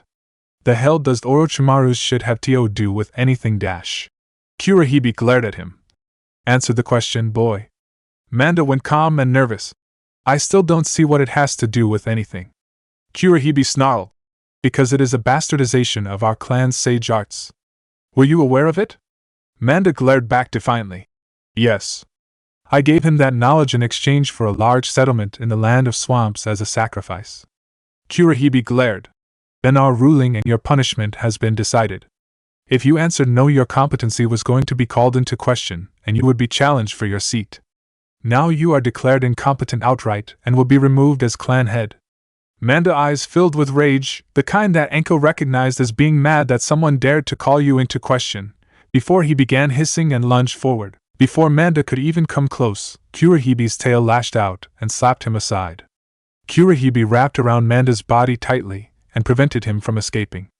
Kurohibi put his face directly in Manda's and the size difference was made that much more apparent. Manda spat out. You wouldn't kill your son, would you, old man? Kurohibi responded. I don't have a son named Manda. My youngest was named Gaido, who died trying to save a fool named Manda, who should have died instead. And I am not planning on killing you, boy. I have something worse in mind. Kurohibi opened his mouth wide and plunged his fang into Manda's forehead. Manda's screams were deafening as Kurohibi carved something into the dethroned boss snake's forehead. By the time he was done, he left a scar in Manda's forehead in the shape of the kanji 4. Outcast. Manda, for your sibling's sake, I am not going to kill you. You are banished from the cave. I will kill you if you return, like I should right now. Any who wish to go as well shall be allowed, but I will hunt them and carve the brand onto them as well in time, and they shall be bound by the same punishment. Kurohibi declared. Manda was released, and he slithered away with pain evident in his movements. You'll pay for this old man, was what Manda said weakly as he slithered away. Kurohibi spoke. We are no longer abiding by Manda's foolishness. We will return to the old ways, where tribute is no more than we ourselves are willing to give rather than something as barbaric and pointlessly cruel as human sacrifice. The black snake turned to Anko. We owe you a debt for both what has been done to you because of our inaction and for your help in allowing us to begin rectifying our mistakes.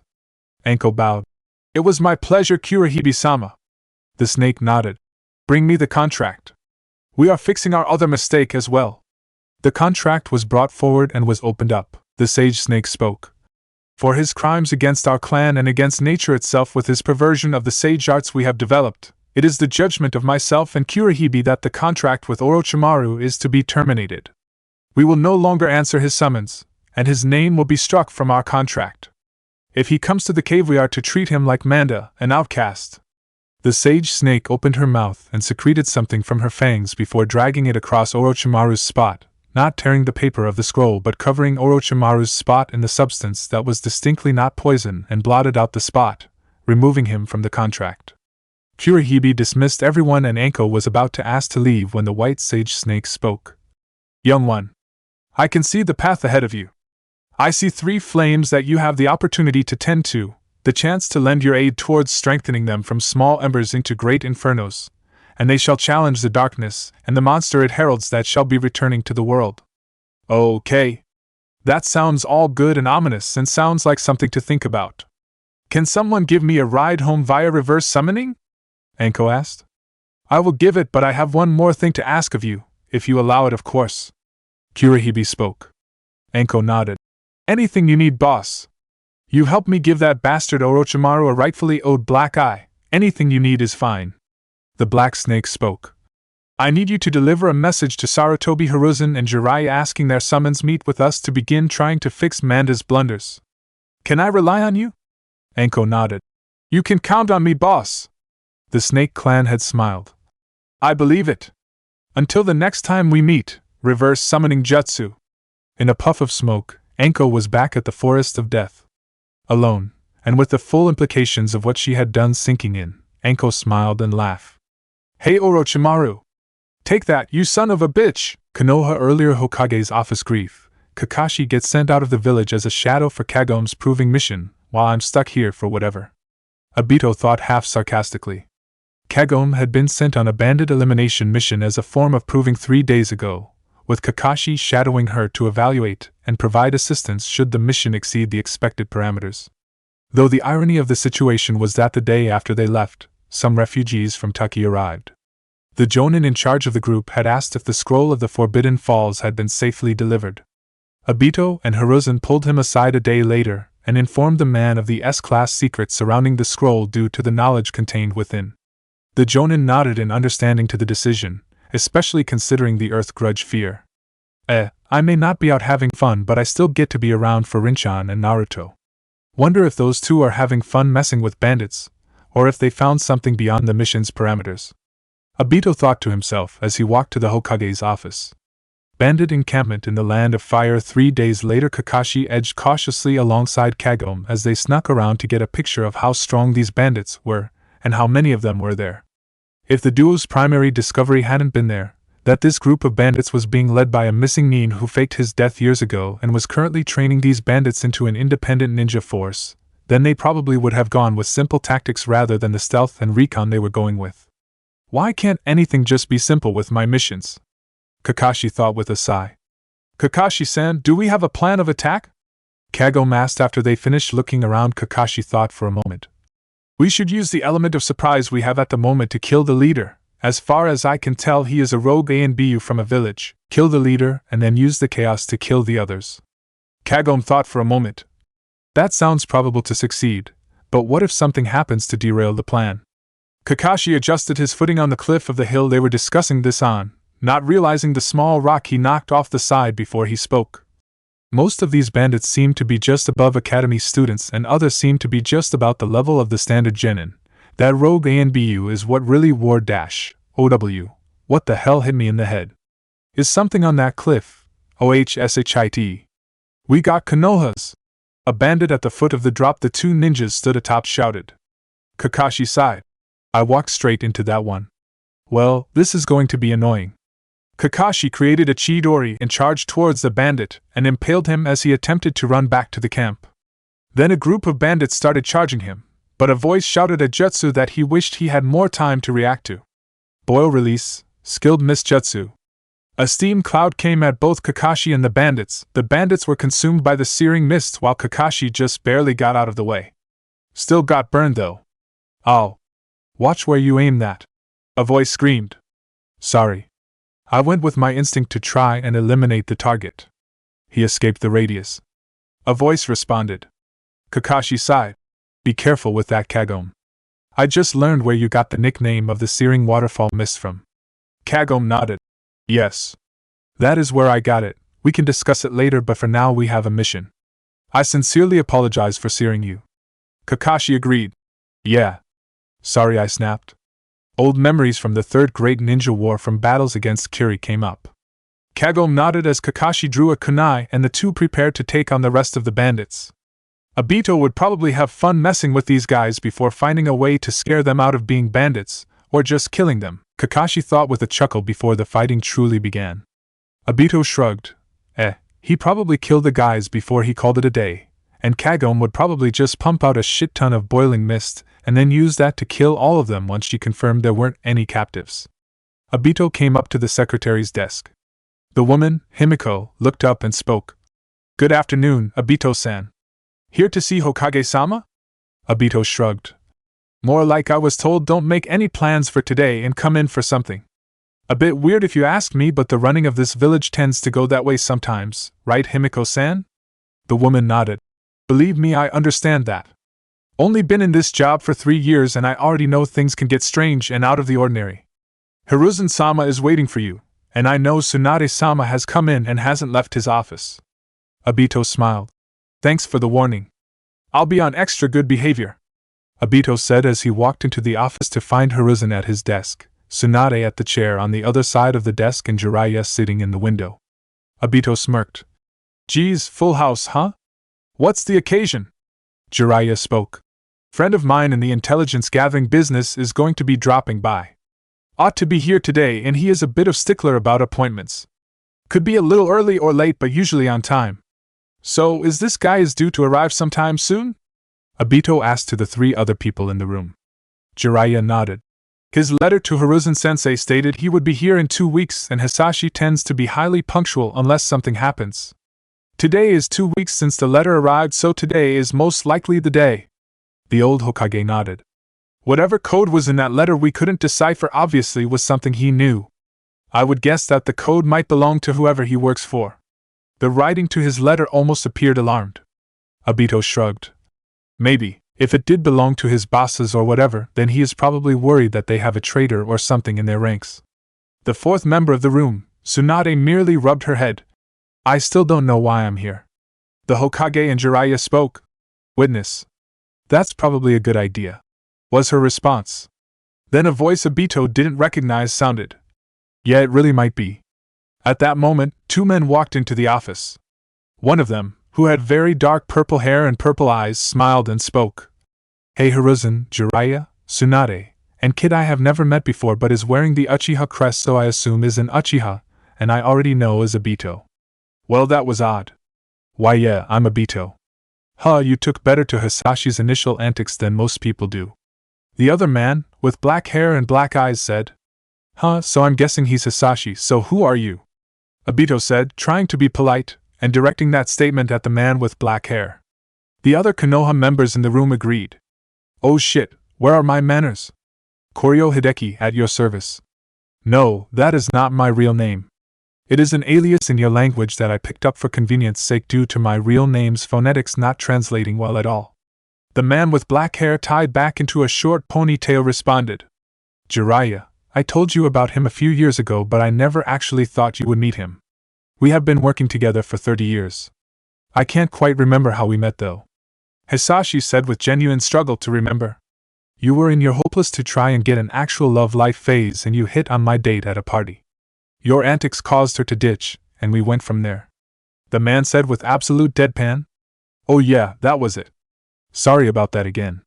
"No problem. She got arrested a week later trying to break into a secure installation with the intent and the means to use the equipment to cause a localized intelligent life extinction event. If anything, I should be thanking you for helping me dodge a bullet there," Hideki said as if reading a report. "How could someone be that casual about something like that?" "Back to the matter at hand, Hisashi. What do you have to report?" Hiruzen spoke, trying to keep the 2 men on task. "Yes, sorry, I found every installation I could and searched it. I got in storage all that I found, but I will need time to organize it into a coherent report. Bottom line, they were almost ready to roll out the prototype for large-scale and long-term testing. They were basically done, and we cut them off just in time," Hisashi said with an almost gleaming edge to his words. "I see. Anything else we should know?" Hiruzen asked. Hisashi nodded. "Yeah, a few things. How about the lighter news first, The rebellion over in Kiri is preparing to invade Kirigakure, as in they will be moving in within the next 2 days. Odds are looking good for them. The entirety of the Torimi and Karatachi clans, the remnants of the Yuki and Hozuki clans, a small group of Kagayas, among some other clans and factions from clans, all-seeing Ao and some of his subordinates from Kiri's Hunter Nin, and 4 members of the 7 Swordsmen, Momochi Zabuza, Akabino Jinin, Kurier Kushimaru, and Hozuki Mangetsu, who joined up with them a few days ago. All of that rallied behind the leadership of Terumi Mei, and what my sources tell me is that she is the frontrunner for 4th Mizuki should the rebellion succeed. The opposing side has a force about equal in numbers, but they lack the raw power to match and their spirit is gone. Hashige Kisame disappeared almost a month ago. Kurosaki Raiga fled the land of water a week and a half after that with the loss of Kiri's last major fortification outside of the village itself, and Yanashi Jinpachi literally told Kiri to go fuck itself, and ran 3 days ago.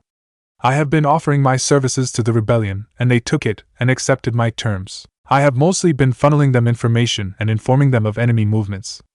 Hiruzen nodded. This information is good to have, and I'm not surprised by you assisting them, but I wonder what your terms were. Hisashi shrugged. They would back off on some of the open hostilities. I may have mentioned something about some of my information was coming from you guys, which is true by the way, to try and convince them to try and build an alliance with Konoha. And lastly, they are forbidden from pulling Kumo's kidnapping shit, with the risk of me breaking them should they break that last part of their side of our deal. Tsunade spoke. Break them? I would have expected something else as the consequence. Hideki started laughing. Me and Hisashi here both know that some situations could take lesser consequences to keep people in line, but with an entity like Kiri or another hidden village, you need to break their pride entirely. Leave them so bloody and bruised that it hurts to move and make damn sure they know the only reason they are allowed to live is because they have a purpose that benefits others and it suits you to spare them, and make damn sure they know if they decide to try that shit again you will put them in the ground. Hisashi nodded animatedly. Oh yes, wouldn't be the first time I have done something like that to show that I am not to be crossed. Most occupants of the room began to realize the threat Hisashi represented. Hisashi continued. Now on to the bad news. My search led to me finding evidence of an Orochimaru installation in one of the countries I visited looking for these operations and decided to look into it. What I found was not good. Orochimaru has done it. He found a way to transfer his soul between bodies and acquired the bloodline held by the bodies for the duration of his habitation within the vessels. Hisashi said. What? Obito screamed with his heart clutched and refusing to beat, and the other occupants had paled complexions. You heard me. He can only stay in a body for a max of 5 years before decay due to the invasiveness and damaging nature of taking a body against their owners will renders it unusable. He also can't keep bloodlines from body to body. Hisashi carried on. But how long until he or someone else does figure out how to do that? Jiraiya asked. Oh, there is a way. We have encountered someone with similar capabilities before. Hideki mentioned, and the room paled further at that implication. Yeah, but it would require that Orochimaru merge his soul with his host body's own. That is risky beyond belief if he has to fight to overtake them to keep their body's power. At best he might win and be able to carry acquired traits from one body to all future bodies with those traits permanently merged to his soul, but the middle ground and most likely scenario would be that he would survive but would be weakened for any future confrontation of that nature. The worst-case scenario for the pasty bastard would be that he ends up collapsing both his own soul stability and his next vessel's soul stability, and the resulting backlash shattering them, and then gluing them together wrong, and whatever would walk away would not be Orochimaru or whatever person he tried taking over but a weird eldritch fusion of the two, both of them and neither of them at the same time. Hisashi explained. So what you're saying is that it is possible but risky beyond belief with too many unknowns or side effects to ever make it practical to try and force the fusion even once unless he is willing to risk it. Tsunade summarized. Yes. That was all the response she got from the enigmatic spymaster. Obito laughed at the simple answer to the question about a complex issue. Now moving on to the main event, the letter, Hisashi stated dramatically as he pulled the scroll out of his long black jacket. So you did recognize the code it was written in like Hiruzen-sama expected? Obito asked. Yep, helped write it. It's an encryption code used by our old division. Hisashi explained, gesturing towards himself and Hideki. Hisashi continued. The whole reason I was so surprised was that I thought a traitor from that division was operating here or something else bad was going on. Our original division was destroyed 25 years ago, 400 men, assassins in service to our superiors, down to just 32 with the highest on the chain of command being myself at 19th in command. Holy shit. Obito cursed at the implication. Yeah, we said something like that when we regroup after killing the bastards that did it. We pulled together and formed a cell to keep doing the work our division did for the organization we serve until a new assassin division was set up. Some have retired, some have died on the job, and others have turned traitor, and we have had to deal with them. Anyone else is now part of the command for the new Division 47, or bounces around or primarily sticks to and does assignments from the Observer Corps, which is what Hideki and I are nowadays. Anyways, the code is a written cipher, used to pass valuable intel off to allies in case radio communications were forbidden due to possible eavesdropping by our targets or enemies. Hisashi explained. Funny thing, I taught it to a kid I saved a while back and I don't think he ever thought he would be in a position to use it. Hideki laughed while scratching his head. And luckily I ran into this asshole first before I got in here, or else I might have just given you guys a new definition of righteous fury to add to the dictionary, alongside a video and audio recorded example. Hisashi noted. What does the note say? The old Hokage asked. Hisashi breathed in and spoke. Well, that kid grew up and was the field leader of the attack that just occurred. Are you kidding me? The guy who killed the majority of my clan was saved by him? Obito asked with Sharingan activating and hand gesturing toward Hideki. Settle down, kid, I wasn't finished. He identifies the major objectives of the attack, the Jinchuriki, wiping out the Uchiha, killing the Hokage and most of the chain of command and any powerful ninjas, kidnapping Danzo for an asset in or on him to be used to coerce some asshole into joining Akatsuki, grabbing 2 Uchiha to be used to satisfy Orochimaru for the time being, and grabbing a hold of something from the Hyuga. Note doesn't say what. Hisashi finished. Hiruzen looked downwards. So that's what happened to Danzo. We were going to be putting him in the bingo book in a few days. Hisashi nodded. Danzo's a menace. That would have been a smart move. The note's writer, a guy named Moyo, admits that he stacked the deck in your favor, purposefully sending what resources he could control to the wrong task to guarantee the least gain for his master. All while using the situation to advance himself up. We lost this much in a game we were supposed to win? Hiruzen asked, almost discouraged. Not exactly. He said that he was expecting at most, you guys being able to stop half of it. You beat his expectations. But it comes with other stuff as well. Hisashi continued. He states that those 2 Uchiha were killed in transport so Orochimaru isn't getting his slimy hands on them, thank God for small mercies, and he gave us a full list of Akatsuki members. People we didn't even know were part of it. The only one we don't have too clear of a picture on is Nanashir, and he is slightly worrying. Why is that? Tsunade asked. Because he is most likely from here. He has the Byakugan. Hisashi explained. A Hyuga? That is worrying. Jiraiya responded. Obito spoke up. And at the moment, we don't have any Hyuga missing Nin. The feeling of dread grew. Maybe not. But it is a concern.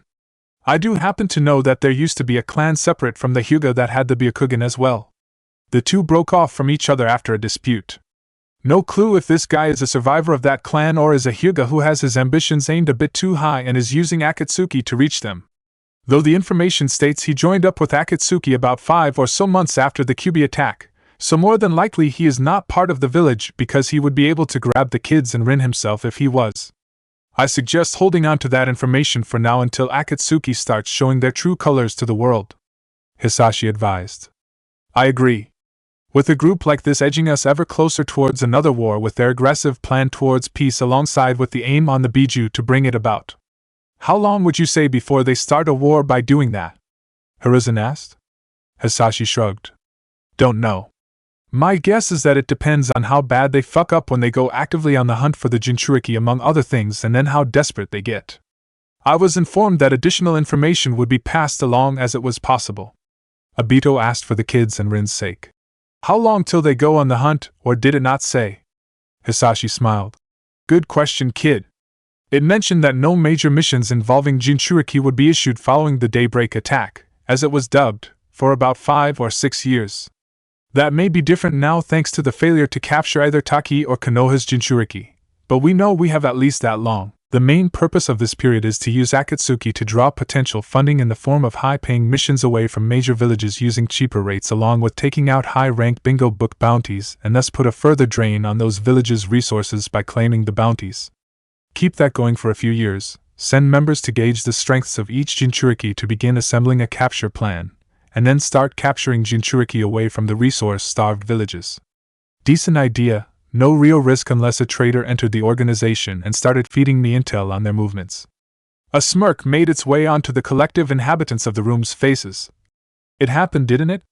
Hisashi smiled. I don't know for sure yet, but it is a possibility when the words further information would be passed along as it was possible are involved. It is a chance. Hideki grinned and spoke. The art form known as war is fought on many levels. Everyone knows about the battlefield where two armies meet, but fewer understand the fight fought on the political battleground, and the fight that take place under the cover of darkness in a cloak hiding a dagger. Hiruzen shook his head. I know that field all too well. A silence ensued for a moment, while some people reflected. Anything else to add, or is that everything, Hisashi? Jiraiya asked. Well, nothing that would make any sense to you guys. Hey, Hideki. I laid the foundations for telemarketers here, Hisashi said with an evil smile on his face, while the Konoha natives raised eyebrows in confusion at what he could be referring to and shiver in fear at the smile that they knew meant nothing good. Hideki seemed to understand and his expression went blank. I know for a fact that you did not do that. I know for a fact that you did not just set up the foundations for the most evil institutions of an industrially developed modern-age society in a society that is just learning to start using digital technology and move away from steam-powered transport. You want to know how I know that? Because you are not the literal devil, you're just some form of the Antichrist. The man finished with an evil glare pointed at Hisashi, who broke down giggling like a madman during the rant. Hideki brought his hands to his eyes and wiped, before sighing. You actually did it, didn't you? Hisashi nodded, red in the face from laughing. God fucking damn it, man. I knew you had a mean and petty streak, but I didn't think you would take it this far. I know you are not evil, just a monster, but times like these make me wonder. How the hell are we going to explain this to Mr. Alvric? Hideki sighed, legitimately worried sounding with that last part. Hisashi calmed down slightly at the mention of that name. Well, for one, very carefully. He will probably react like you at first before breaking down laughing at the thought of me doing that just to annoy you. Hideki shrugged. Fair enough. Sometimes I forget just how much alike you two are personality-wise. Hell, I'll probably laugh about this tomorrow. Though Naomi will probably be pissed at you for this if she finds out. Hisashi calmed down fast and grimaced. True. Obito stepped in. For the people in this room who don't understand what you are talking about, could you possibly explain and give context? The two men stared at each other before Hisashi answered. Well, the first name Hideki said would properly be Albrecht-san in your language, though considering his position, Albrecht-sama would be better. He is the current head of the organization we serve. Personality-wise, envision my general personality, add a few extra wars worth of cynicism, and being in the job I'm in currently for about 10 years before moving up to a high command position just before I joined, keep my optimism and make him even more likely to make a sarcastic jab or two, and you have his personality. Fighting style-wise, take away my shadow powers and instead give him insane speed and some minor amount of superhuman strength with a knack for how to apply both to deal the most damage. Hideki spoke next, with venom and hatred in his voice. Telemarketers are an annoying pest that tend to catch you at the worst times. And Hisashi finished. And Naomi is my wife, met her on an assignment, kept in touch, started dating, and eventually she joined the organization's medical corps, and she was already studying medicine when we met, and she was almost done with her studies when we started dating. Been married about 19 years. One kid together. The rest of my kids have a few interesting stories behind them. Naomi despises telemarketers. Jiraiya perked up at the mention of interesting stories. Interesting how? Hisashi blushed and coughed before answering. Interesting in that they involve how I react to highly traumatizing events before actually getting help. Which usually involves a lot of alcohol and me not remembering the next few weeks clearly. All before I met Naomi. Huh. That was about what Obito was expecting. Hideki cut in there. And one of those interesting stories is my niece. A minor glare formed on Hideki's face towards his friend. Hisashi raised his hands defensively. Geez, man. How many times do I have to apologize about screwing your sister? Hideki smirked. As many times that I can use it to completely take the wind out of your sails. Hisashi's face fell completely. You're a fucking asshole, you know that, right? As shoe fits. And that is just the pot calling the kettle black. The rambling kept on for a time before Hiruzen spoke up. As much as this has been entertaining, I'm a busy man and have work to do. Hiruzen spoke. Tsunade cut in as well. And I have work to do at the hospital. As entertaining and disturbing this has been, I need to get out of here. Hisashi waved his hand. Fine, I can tell when I'm no longer needed. Hey Jiraiya, Obito, and the annoying asshole that I don't know how I haven't killed yet. Come on, Let's go grab some lunch. The four men left the office and began walking down the hall towards the stairwell. Obito decided to speak. How haven't you two killed each other? Hideki shrugged. I don't know how he hasn't killed me, but Hisashi is damn near impossible to kill. Hisashi responded. It is true. I can't even kill myself honestly, and certainly not for a lack of trying for a while. And I'm not really interested in killing Hideki. Damn it, I slipped. You would think someone who juggles so many aliases and identities would be better at remembering to use them for others. At that moment the group reached the top of the stairwell. I think OHSHIT. Hisashi screamed as he slipped and tumbled down the stairs. Oh wow, fuck, shit. Hisashi yelled as he rolled down the stairs before landing at the bottom. Oh well, fuck me, does everything hurt? Obito asked. Are you okay? Hisashi held up a hand. EP. Never fucking better. Jiraiya shook his head. I knew that was coming and still wasn't ready. Hideki spoke up. You do realize that he does that on purpose, right? Obito and Jiraiya both looked at him. Why? Hideki shrugged. I don't fucking know, so people underestimate him, and because he's a fucking masochist. Hisashi grumbled. Don't ruin my fun. The men continued on to the streets and kept talking. Obito smiled as he saw Naruto, Hinata, and Sasuke walking down the street. Probably towards Ichiraku's, but then Hideki's eyes went towards them and Obito knew something was wrong immediately. His eyes went wide and bloodshot and his body went stiff. Obito spoke. Hisashi, what the hell is wrong with him? Then the veins started around his skin began to become thick and noticeable as the veins in his eyes grew red and very noticeable. Hisashi looked at his partner and Obito could tell he had an idea of what was happening but needed another sign to confirm it. Hideki's eyes began going entirely red and blood began running down from his nose out of both nostrils. Hisashi's eyes went wide and yelled. Hideki's suffering an overload. He must have viewed the future of someone or ones who had their every waking moment rewriting so much of the road ahead. I have seen him like this before, but then it wasn't this bad. Hisashi explained. Jiraiya looked shocked. He can see the future? What can we do? Maybe a doctor or medic could help him. Obito said. We need to knock him out of his future sight. Best way is to hit him so hard that his brain needs to reorient. Hisashi responded before preparing to punch Hideki. Sorry man, but this is going to hurt you a lot more than it is going to hurt me. Before punching Hideki hard enough to disorient. What the hell are you doing? Are you trying to hurt him worse? A voice yelled just after Jiraiya caught the man and gently lowered him to the ground. Obito quickly turned around in recognition. Aran! Over here! Rin dashed over to the group and quickly went to work checking Hideki. The only sounds he was making was some heavy breathing, almost like heaving. Rin spoke. I haven't seen someone react like this to anything before. You said you have seen him do this before? Mind sharing? Rin stated, pointing her statement at Hisashi. Hisashi nodded. Hideki has a form of future sight that allows him to view the forms and paths through life one's future may take. There are some limitations on this. He can't view much of how others may affect the path of one he is reading. His max limit of how far out he can see hovers around 10 years.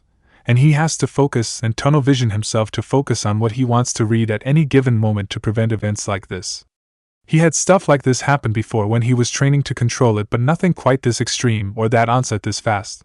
But a year ago he did view the possible futures of someone and their actions and choices affected so much that even with tunnel visioning, he couldn't prevent an overload from starting. But that time was probably one of the most minor episodes he has had. This is the absolute worst I have seen or heard of, unless this has happened more than I know of, and Hideki, damn it, has been pulling overtime trying to keep it quiet.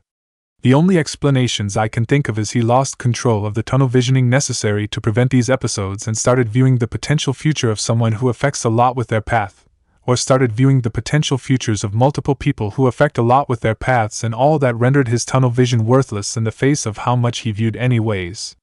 Rin looked at him strangely but nodded. I don't know if you're making that up or not, but there is a possible grain of truth to it. Everything I'm seeing here right now points to a stimulation overload of some kind. Still don't know why you punched him. 'Cause I learned it worked during his early days of trying to control it. The easiest way to snap him out of overloads is to force his brain to reorient. He can take it after all, he is tough enough and he heals fast enough from minor stuff. Always has. Hisashi responded. Ugh. Man, I hate it when that happens.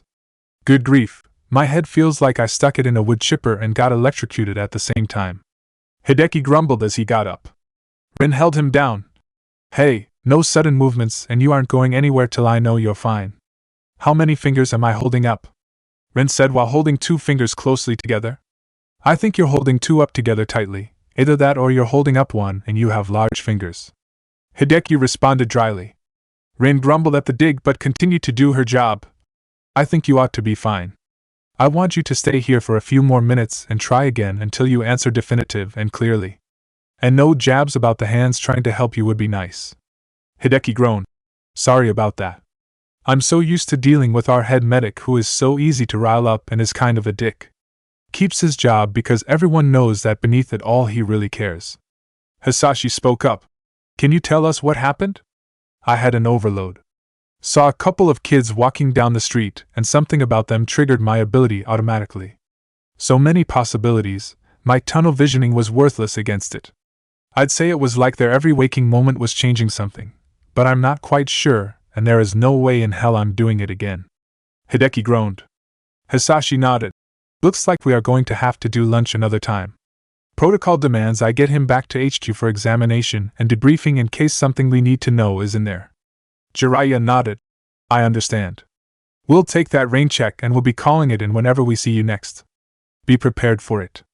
Hisashi laughed and nodded. Wouldn't expect it any other way. Rin held up a hand. How many fingers am I holding up? Hideki answered immediately. 3 held tightly together. Rin nodded. You should be fine. Take it easy for a while and you should be back to 100% soon enough. Hideki nodded. Will do, Doc. Sorry about the dig about your hands. Come on, Hisashi. Time to go get our asses chewed out and get mine strapped to a table until they determine nothing's wrong with me. Nice meeting you all, and hopefully I might come around again. The 2 men gave farewells to the Konoha trio that was with them and began leaving the village. Hisashi, how much have you told them about the organization and the truth about what we do? As much as I'm allowed to by the Observer's Code concerning the organization. Not much about what we do beyond we're peacekeepers and some of what I have done. How long before they start pushing for more answers? Or something forces you to admit the full truth? Hiruzen knows a little bit of the truth. We met when A.G.C. assassin attempted to kill him. I had to fess up some of it to explain that cult's motive. Unless we have something happen that forces us into a position where we can't cover up the truth, then we'll deal with it when we get there. Understandable. Be honest, does everything you have observed point to a possible infraction of Code 3128? Besides you setting up telemarketer infrastructure. First off, I was kidding about that. I just did everything else to make you believe I had done it. And second, everything I have observed personally and through my network does lead me to believe that someone has committed that violation of the code. I knew you had to be kidding. You're going to have to report this to the council. They will probably order continued observation until a possible violator has been identified and investigated for confirmation. Most likely. Though you will probably have to report that you failed to fully inform them about a Code 5986 occurring and bringing a hostile life form to an area that was unprepared and ill-equipped to deal with said hostile foreign life form. Back in the village, the 3 began making plans. Jiraiya spoke first. I think I'm going to go to an old favorite of mine and see if they still know how to make their food right. See you kids later. And the Sannin left. Obito turned to Rin. Have you eaten yet, Rin-chan? Rin shook her head. No, I was about to when that whole thing happened. My food will probably be lukewarm now. Obito thought for a moment. Before everything happened, I saw the kids going towards Ichiraku. Don't think they would mind if we joined them, especially if I paid. Rin smiled. Hot Ichiraku sounds better than anything lukewarm about now. The 2 began walking and eventually caught up to the kids. Obito called out to them. Hey kids. Mind if we join you? Naruto turned and called out. Ni-san. Nei-chan. Sasuke and Hinata turned around to see the 2 adults approaching them. Are you kidding? Why wouldn't I want you there? Naruto said with the same unending enthusiasm reminded Obito and Rin so much of Kushina. Obito held his hands up. Whoa there, kid. Let's see what these 2 think first. Sasuke shrugged while Hinata nodded. Rin smiled. Good. We wouldn't want to impose. Obito smirked. And I'll pay for the whole thing. Naruto's excited reaction was expected. Obito decided to mess with him. But we're putting a limit on how much ramen you're allowed to have, Naruto. The distraught expression on the kid's face made Obito crack up inside, just barely holding his composure. He almost felt bad enough to tell Naruto he was kidding. Almost. I'll tell him when we get there. Obito thought to himself. The group just carried on. Land of rice paddies / sound 3 weeks and 3 days following daybreak. What was a man, but the sum of their memories and experiences? But what if you had those memories erased? What then? The one known as Yakushi Kabuto was one who had the misfortune of being subjected to such cruelty. All for the sake of being the perfect infiltrator sans Sasori's sleeper agents. Luckily Orochimaru-sama found him and saw uses for him other than being a tool for infiltrating enemies for a paranoid madman. Orochimaru-sama took pity on a boy who had been left to die to recover a child who would never be brought to Kumo. That small act of kindness, even if it wasn't done with good intentions, had given Kabuto a glimmer of hope and a chance to build something for himself. A chance he would not waste. He would do anything for Orochimaru-sama, infiltrate any village, betray anyone, gather any information, or perform any experiment. No price was too steep to repay the kindness he was shown. Though that was no excuse to be rude or impolite or cruel. That would be a little too much like Danzo for Kabuto's taste. Everyone deserved at least some decency, even if you were going to experiment on them. Proper anesthesia for any surgery was just basic decency. Kabuto breathed in as he began overlooking the room that served as the holding cell for the 2 Uchiha that were currently slated for Orochimaru-sama's experiments before one of them became his new body. The test for genjutsus designed to prey on their deepest and darkest fears was due to commence as soon as Orochimaru's project that had been commissioned by Akatsuki had been tested for viability. That would most likely begin tomorrow. The genjutsu test was based on a tidbit Zetsu-san shared regarding genjutsu being used on Uchiha to awaken their Mangekyo. If a genjutsu beyond their ability to break, or they were rendered unable to break out of any genjutsu that messed with the right strings was used, eventually the pain and other emotions would swell strongly enough to induce the mental trauma and state that triggered the Mangekyo emerging. Once the desired result was produced, their DNA would be sampled and hopefully should the worst occur, full genetic clones with Mangekyos could be produced, and later additional bloodlines could be implemented into the body. DNA had already been extracted from both boys in the event something occurred, but accidents at the other complexes where they were being stored had resulted in the order to produce new samples and send them to Orochimaru-sama's current main complex for storage. If Kabuto hadn't known better, he would write it off as bad luck.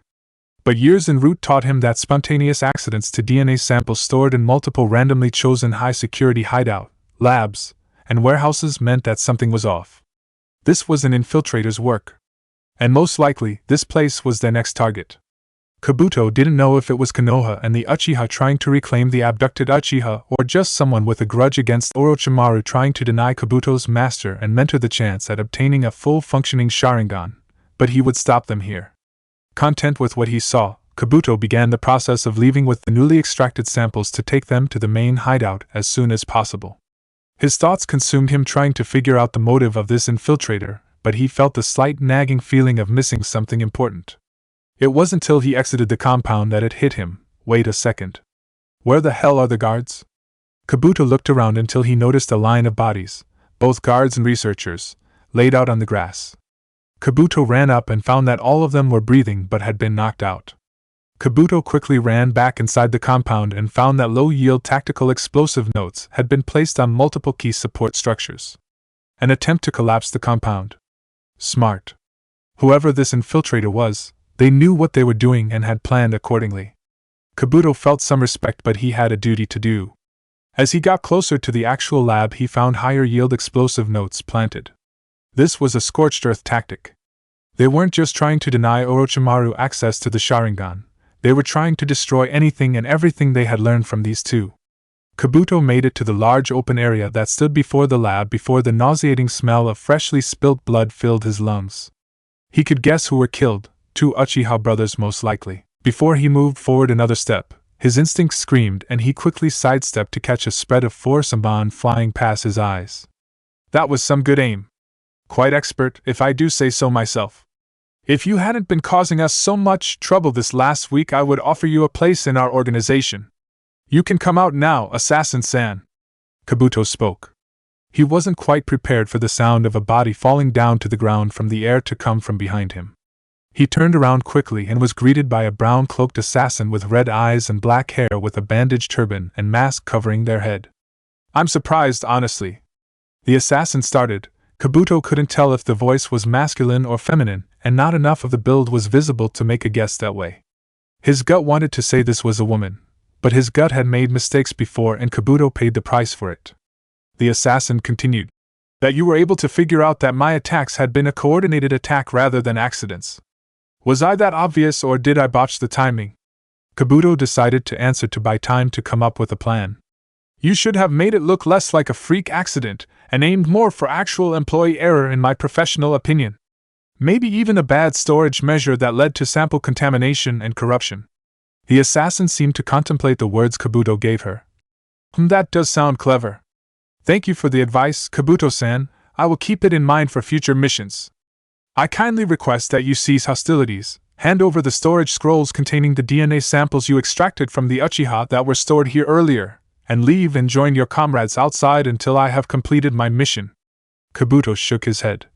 "As tempting as an offer to avoid confrontation might be, I have a duty to my master who gave me purpose in life to see to it that his ambitions are safeguarded and fulfilled. What you intend to do runs contrary to that duty.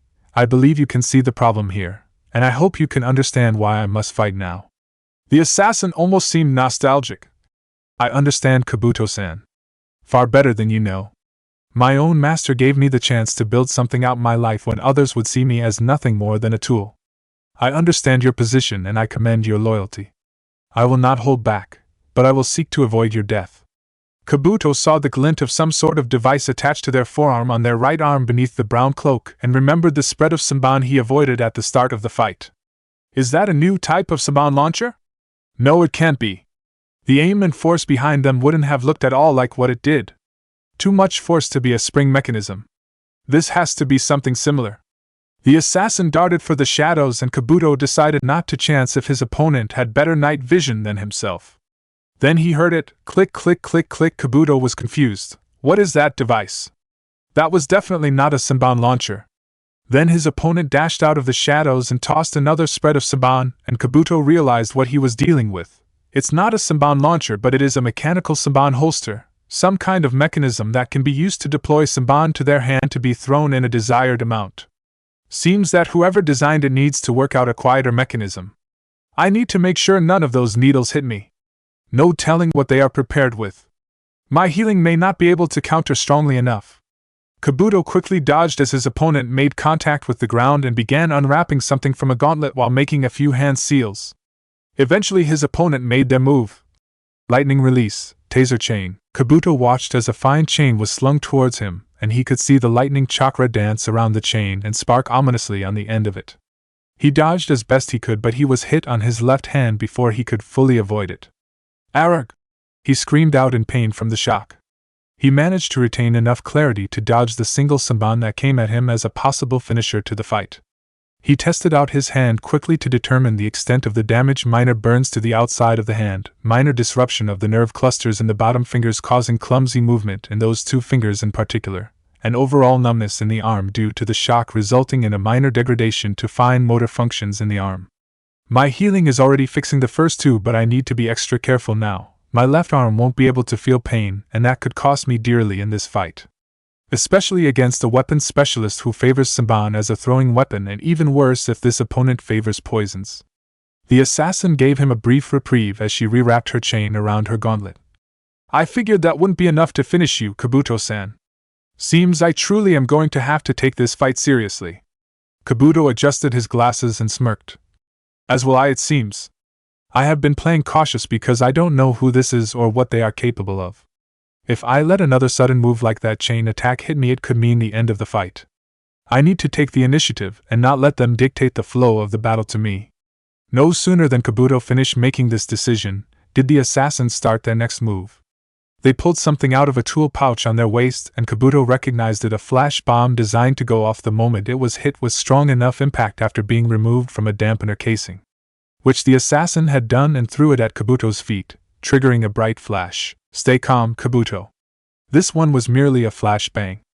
No additional effects to disorient other senses. only sight. I can still hear, feel, and smell. Kabuto began channeling chakra to enhance his other sense and began monitoring the area around him. His sense of smell may not be as good as an Inuzuka, but he still could use it to find his foe.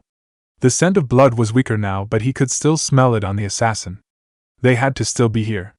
He listened around and found footsteps heading towards him. A handful of shuriken directed at them halted that charge. However, the assassin appeared to vanish. Kabuto could still smell blood on them, but he could no longer hear the footsteps. A slight breeze brushing him alerted the former route that someone was rushing by. He attempted a sweep but found too late how hard it was to aim one when you are blinded. Eventually his sight began clearing up and Kabuto found himself thanking whatever god had smiled upon him and allowed his sight to return to normal.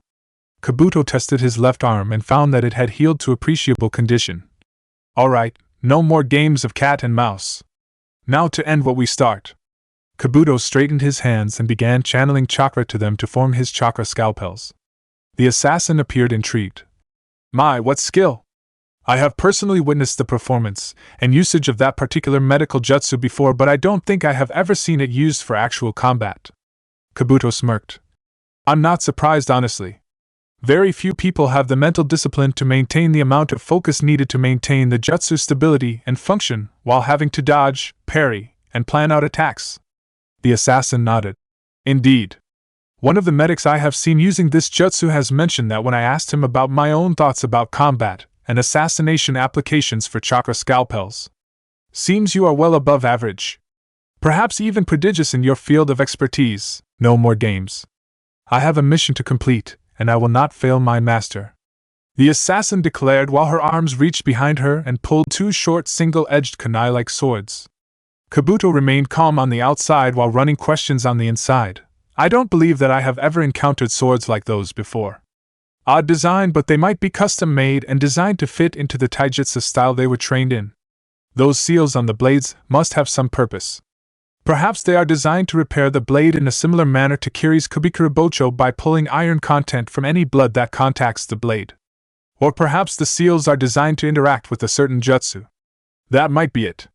The assassin held both blades in one hand at an odd angle, while they began making hand seals, finishing the sequence with the declaration. Fire release, dragon's claws. The assassin immediately contacted the seals with their hands and the blades began burning. Kabuto mentally noted, alright, that is the purpose of the seals. They are meant to be used for an advanced form of chakra flow and channeling through a weapon with a jutsu designed to begin channeling the chakra to the blades and seal, most likely preserving the charge as long as possible with additional chakra being channeled to it normally, like with chakra channeling to a weapon. That is interesting. I have heard of such methods before, but this is the first time I have seen it up close. It would probably cost more to begin the initial energizing, but the payoff would be that it would be far more efficient in the long run, especially for long bouts. Perhaps I could study this assassin's weapons once I have knocked them out. Kabuto waited for his opponent to charge before he began his own, hoping to be able to read some intent off it. The assassin refused to oblige. Grunting, Kabuto decided to make the first move. He charged and swiped with his left hand scalpel while preparing to strike with his right the moment the assassin moved to dodge. The assassin instead used the flat of the blades they used to parry the hand away before swiping at the strike that was coming. Kabuto pulled his right hand back out of the way of the incoming strike and got his left arm away from the parry that knocked his initial feint aside. Kabuto quickly swiped with his right hand, connecting with the assassin and earning a yelp of pain, but Kabuto did not pay attention to see where he hit her as he pulled back and began inspecting his injury. A quick examination showed the extent of the damages. Minor burn, not even first degree. Won't take much to heal, but I can't risk letting something additional happen to it. This injury could have been a lot worse considering this arm is numb. At least I can't feel the pain to break my focus. Kabuto prepared for another skirmish, but he found his opponent gone from his sight. A moment later he felt the searing heat of one of the assassin's blades around his throat, and the storage scroll containing the DNA samples being removed from his person. The assassin spoke quietly. I respect you as an opponent, Yakushi Kabuto, but you put too much time into trying to play mind games with your opponent and analyzing them. Both are good tactics in most situations, but if you are unable to properly read your opponent, it is almost worthless. You didn't know anything distinct about me to even begin to try to throw me off mental balance, so you didn't bother with what I assume was a large part of your style, and it showed with a fighting style that, while skilled and refined, lacked an edge to make it even more dangerous. You also spent too much time assessing your injuries and trying to compensate for them safely rather than just putting everything you had into beating me quickly. Though I do commend you for damaging me, your swipe connected with part of abdomen, just barely away from anything vital. I'd probably be dead if you swiped even a centimeter further than you did. Unfortunately enough for you, when I start fighting serious, my opponents think I'm still playing around until it is far too late. However, our duel is over. Unless you improve greatly, the next time will be the same. Until we meet again. With that, Kabuto felt something hit the back of his head and knock him out. He awoke outside the compound with the others only to awaken in time to see the explosives go off. Any trail the assassin had left would have gone cold by now if they knew what they were doing, which was most likely true. Kabuto got the others and led them back to the main compound. He knew some of them were scared of being punished for what happened. A reasonable assumption. He also knew that Orochimaru might be willing to forgive if they volunteered for experiments. And he knew there was also the chance that Orochimaru might forgive them outright. The deal with Akatsuki had done much to change the Snake Sanin's mindset over the years. He knew the stakes of the game he was part of and knew you had to have men you could trust to not turn on you at your weakest. Though Kabuto was willing to admit fear at what consequences would be given to himself. Undaunted, Kabuto began the journey back to the main compound, leading the staff of the now ruined facility. Hoping that this was not a mistake. Whatever happens, it still is better than working for Danzo. Konoha 3 weeks and 5 days following daybreak. That's a strange burn, Kakashi. Where did you get it?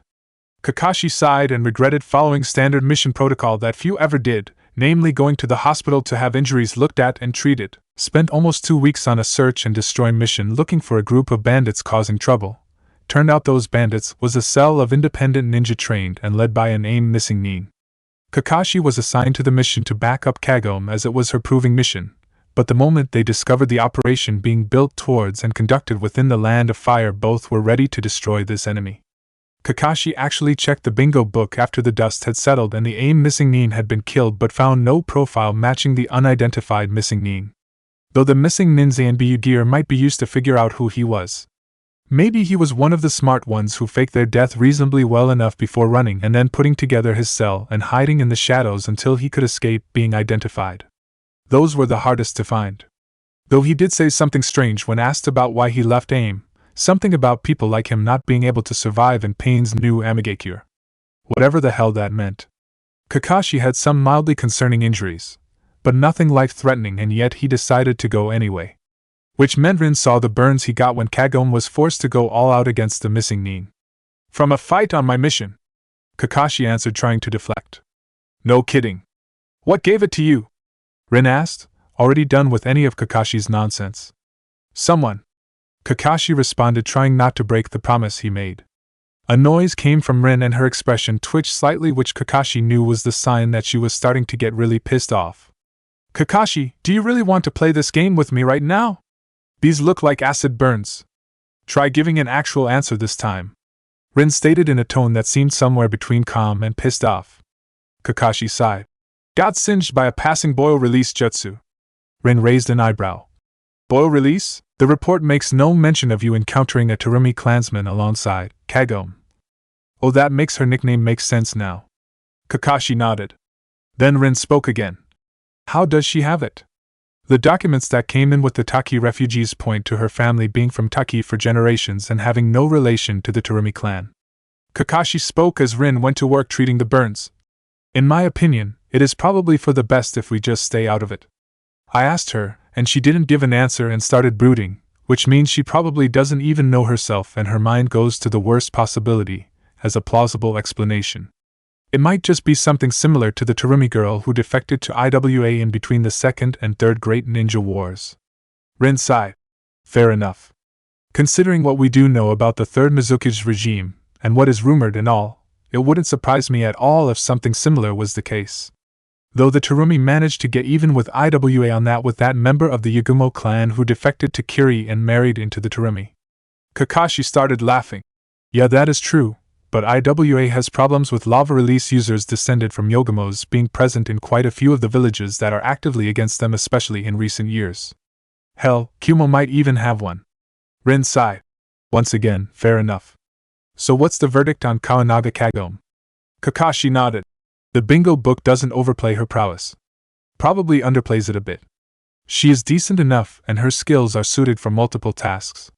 The only problem she has is that she has a slight communications problem. She loses her temper at kidnappers and probably for good reason, and she has a tendency to tunnel vision when the objective is nearby. That last one is how I got the burns. Rin nodded in understanding. Do you think those problems can be ironed out? Kakashi thought for a moment. Possibly. She is a team player. Her communications problem seems to stem from being mostly separated from allies enough to let loose without much worry. That can be fixed with the proper action. The tunnel visioning is probably harder to deal with. She might have to learn how to deal with that on her own. The temper problem might have something to do with some traumatic incident, probably something to do with her sensei's death. The only thing I can think of to help that would be send her to a Yamanaka or a psychiatrist, or some other mental health expert. That might be able to level her temper out regarding kidnappers, but I highly doubt it would eliminate it entirely. At the very least, it would probably help her keep from exploding like she did when we found that girl. Rin went surprised. Do I even want to know what was done to the girl you found? Kakashi just shook his head. The look in his exposed eye conveying more than words ever could. Kakashi decided to redirect the conversation. So anything interesting happened while I was gone? Rin shrugged. Not much.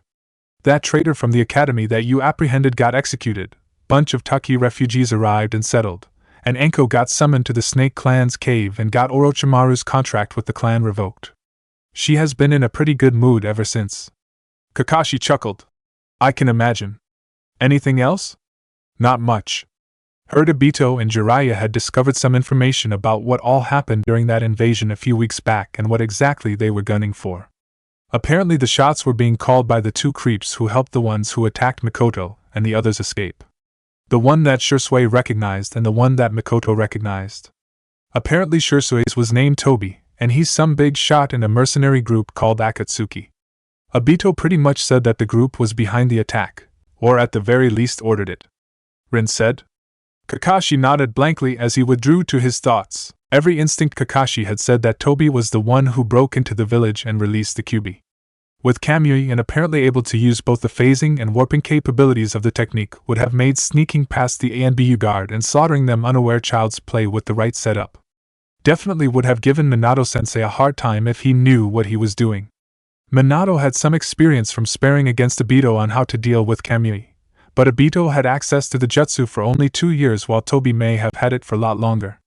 Shursui confirmed that Toby had the standard Mangekyo, but analysis of the corpses of the masked invaders indicated the presence of a healing factor similar in nature to that of Senju Hashirama. Supposedly one of the corpses healed all of its wounds 12 hours after death. If Toby had a similar healing ability, then any eye damage from Mangekyo usage would be negated.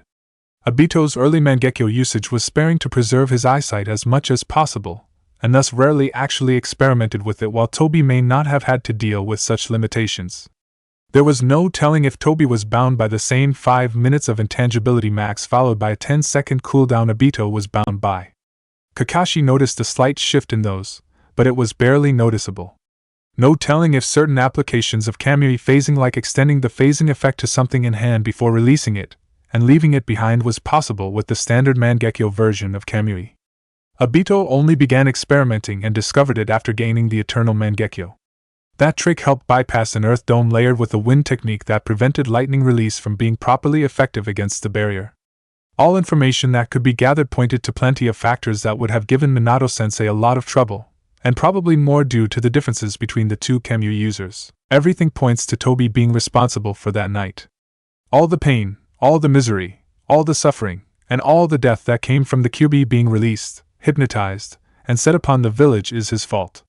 We don't know who is hiding behind that mask, but it doesn't matter. He's a murderer, and every instinct I have is telling me he is the one at fault. Obito wants to be Hokage to safeguard the village and give the next generation a chance to inherit a world not on the brink of war. Me and Rin will always support him in that. I'll always be the one he can test himself against so he can keep improving so he can reach that goal. And by doing that, Obito will help me reach my goal, to avenge Minato-sensei, Kushina-sensei, and everyone else who died that night 8 years ago by teaching me how to properly fight a Kamui user. Toby will be made to pay, and I have every intention to make sure that it happens. Kakashi thought to himself grimly. This part of him was a side that he didn't show often. Obito put his pain to trying to protect the village, Rin put hers to trying to heal the physical pain and injuries of others, while Kakashi put his to killing the bastard who had caused so much of the current situation. 'Cause if he tried once and tried a second time, then he would try again. And next time Kakashi would make sure Toby lost far more than he gained, as well as ensure the bastard never grabbed Naruto or any other Jinchuriki. Anything to fulfill Kakashi's life mission, to protect Minato's legacy in all its forms. Rin smiled. Well, you're all good to go.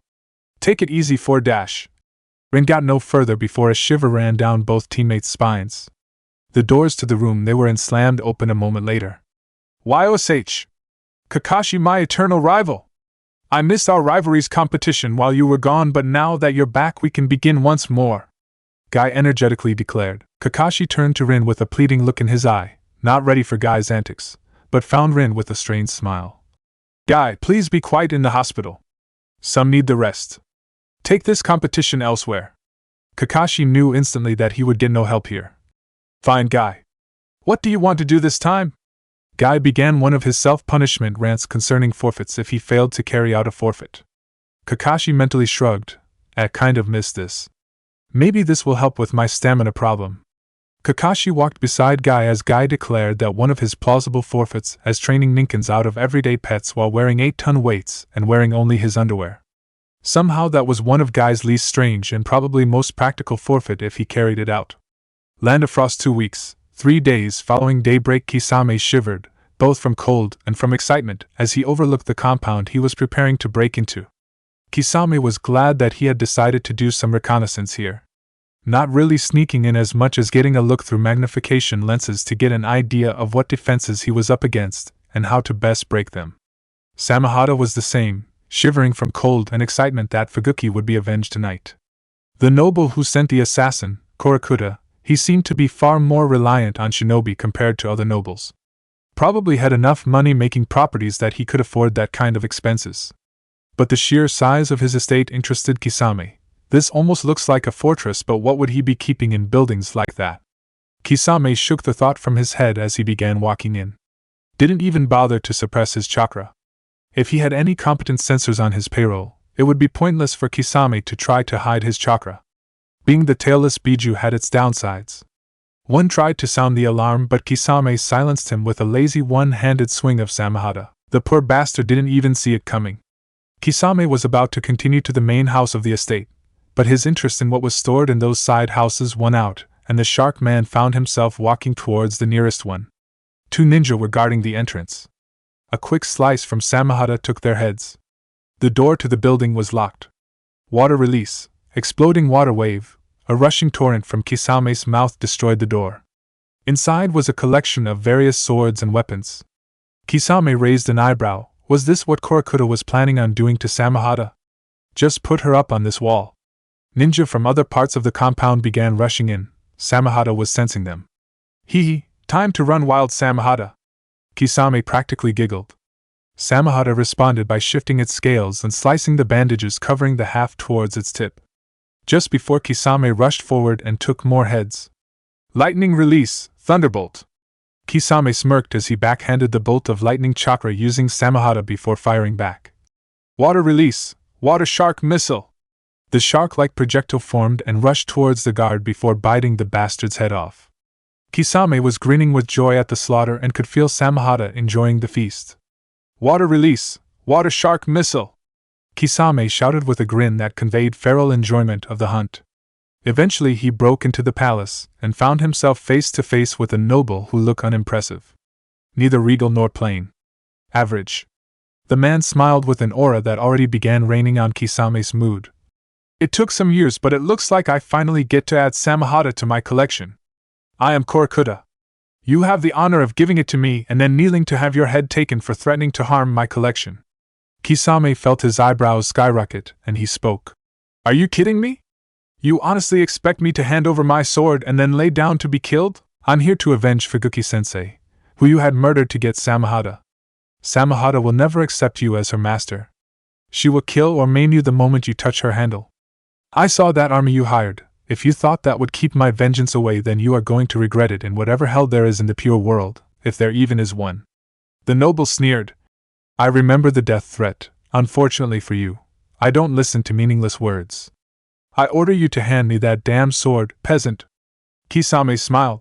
"I'm going to enjoy killing you, a lot more than I should." No one came when the screams started as Kisame tore the man apart, one limb at a time, before slowly cutting the man to pieces while using Samahada's reserves to keep the bastard alive as far as possible. Kisame left the land of frost covered in blood but smiling as he had avenged his master. Time to begin building his world of truth, no matter what any future seer told him. Land of Ancestors. 4 weeks following daybreak, Kisame awoke from his dream and yawned.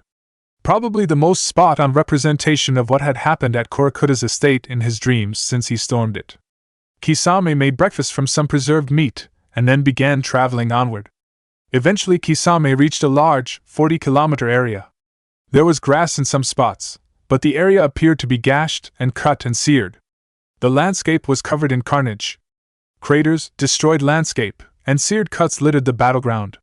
Whatever happened here was a hell of a battle. I just wish I could have been here to see it, or even better, fight in it. Probably make it even worse. The large shark-like man thought as he began moving forward. A few hours of walking and Kisame arrived at the entrance to his destination, a mostly subterranean compound with the land of ancestors. The doors were closed, and it would be rude and counterproductive to barge into the dwelling of his new partner, so Kisame found a nice place to sit and waited. Less than 5 minutes later the door opened and a masked figure limped out to meet him. It looked like a woman in the black bodysuit she wore, and at her waist was a kusarigama blade and part of its chain with the other half of the chain and whatever was at the end of it missing. He could see the cast she had around one arm, her non-dominant one if he was reading her stance and holstering right. Though the mask she wore was interesting, the bottom had a pattern that looked like an artistic rendering of a pile of ash. Above that was a flame, and ascending from that was an image of a phoenix with large tail feathers proudly displaying itself with the kanji for reborn written on the center of its torso. Reborn from the ashes like the glorious phoenix. The woman bowed and spoke. "Greetings, Kisame-san. I am called Mai, and I am a subordinate to Moyo-sama. We have been expecting you for some time." Kisame bowed as well. "Decided to take my time a little bit before heading here and enjoy the scenery. I saw that battleground out there. What happened there?" The woman flinched. "One of our own was deemed unstable and insane, enough to warrant restraining him and attempting to see if helping him is possible. That battle scarring is just under 2 weeks old. My kusarigama's damaged state and my injuries were caused by the fighting. We were able to subdue him after a half an hour." Kisame laughed. "Looks and sounds like it was quite the battle." The girl seemed to scowl under her mask. "I was staring down death in the eyes of a crazed monster. It was intense, and I don't want to be in a situation like it for some time. Death and dismemberment I can handle, but whatever it could be called, I don't want to ever experience again." The story that wasn't told Kisame knew would be rather interesting. "May I ask why this battle was so difficult and distressing?" Kisame asked politely, trying to get his answer. The woman shook slightly before answering. "Have you ever been exposed to one of the Uchiha's Mangekyo Sharingan Genjutsu, specifically Tsukuyami the Torturing Hell's Gate Delusion?" Kisame grimaced. "Once, about 2.5 years ago, I got into a fight with Shursui the Teleporter. We fought each other to a stalemate, but it was clear that he was losing ground and I was gaining it due to Samahada healing me as well as replenishing my stamina and reserves. Most of his genjutsu weren't taking against me due to Samahada eating the chakra out of my system before they could take, and those that did Samahada stopped by disrupting my system. He was fast enough to avoid most of my ninjutsu and get out of the way of Samahada while getting in his own strikes. He was backed into a corner, and he rushed me to trick me into believing he was attempting a sword strike. I only caught on after seeing the grin he had and the symbols in his eyes before he whispered, almost as silent as a grave but was clear enough for me to hear, 'Tsukuyami.' Next thing I knew I was in some black and red hell's cape and chained up. Then he started talking about how time worked differently in this world and began torturing me. Bunch of clones of him came out of nowhere and stabbed me quite a few times before everything reset, and he declared 1 second had passed and that 27 hours, 59 minutes, and 59 seconds remained. I know he had been stabbing me for about 5 minutes before that. Kept going until the world collapsed, but I had the absolute worst headache and almost passed out while he turned and retreated." Mai nodded. "That is Tsukuyami. Be thankful Shursui is less skilled with it than most from the sounds of it. Most practitioners of the Mangekyo Sharingan can only extend the overall duration of the illusion, or the amount of time each second encompasses. Shursui sounds to have gained great control over the overall duration, while sacrificing some of but not all of the second's duration. They say a true master of Tsukuyomi can make the duration last for weeks and the seconds last for days while torturing you into either insanity, catatonia, or just death with the pains and horrors they can unleash within the Hell's Gate. Some of the legends about Madara and Izuna state that they were capable of those feats with the illusion. Kisame nodded, easily finding such feats to be believable with Madara. Izuna was slightly less well known than his elder brother and definitely lacked his raw power, but those who knew of him knew of his skill and knew that this wouldn't be outside possibility for the younger Uchiha brother. Then she continued, "That said, our collective has delved into arts attempting to create similar genjutsu with the similar affects which has yielded two successes: the illusory woods technique and poisoned reality. Poisoned reality is similar to a hell viewing or collapsing reality illusion, but digs up every dark fear you hold and creates a world in your head that makes it all come true and can trick you completely into believing it is real and every fear you hold is coming to fruition. It is almost impossible to escape the illusion without external help. The event of a Mangekyo awakening is the only known way to break out at the moment. To take down the insane operative, who was a user of poison reality, I allowed myself to be hit by it, and used the time he would be pinned down by that to allow Moyo-sama to get in close and administer the finishing blow. I was broken out after 1 minute within the illusion, but it was already 1 minute too long." The girl finished with an absolutely haunted look in her eyes that Kisame recognized from some people who had witnessed terrible horrors and atrocities. Kisame nodded. "I believe I understand." Mai nodded. Before any more conversation could begin, a voice called, "I apologize for my lack of presence when you arrived, Kisame-san." A voice Kisame recognized called out. Wearing the black and red cloak of the Akatsuki alongside his white mask painted with black chains, Moyo walked towards the two. "Moyo-sama, is it safe?" Mai asked. "It is, Mai. We have confirmed that Okinanushi stuck and he won't be trying to escape until we figure out what to do with him," Moyo responded. At this moment Kisame noticed the sword the man had at his side. A simple katana. Kisame felt his interest peak and asked, "You any good with that sword, Moyo-san?" Moyo shrugged. "I used to use a sword years ago, before I had developed my scorpion chain. I'm wondering if I still know how to use it right. Figured you might be the right opponent to test it with." Kisame smiled. "We'll see about that. Got my cloak?" Moyo nodded and handed it to Kisame, who took off Samahada's sheath and put on the cloak before reattaching the belt around his torso diagonally. Kisame questioned, "Anything you need to take care of before we leave?" Moyo shook his head. "No. The last task I needed done was finished as you arrived. Anything else that would need attention can be handled at a later date." Kisame nodded. The man turned towards Mai. "Mai, we'll discuss the details of our dilemma the next time I am here. Understood?" Mai nodded. "Understood. Safe travels. Both of you." Kisame smiled. "I doubt I need it. Moyo-san would probably need it more, but thanks anyways." And with that, the two were off, heading to the mission that pain had given them. Chapter 11 Sparks. Konoha. 4 years following daybreak, 3 months to academy graduation for current senior class, the sun peeked over the tree canopy that surrounded the village. The birds were singing, and early morning business had begun. And in a certain house, the two eldest members of the family that lived there prepared for today. Uchiha Rin cleaned the mess she made at the table before reminiscing about her life's changes in the past few years. Her and Obito's marriage being the big one. Kakashi moving out shortly thereafter was another change.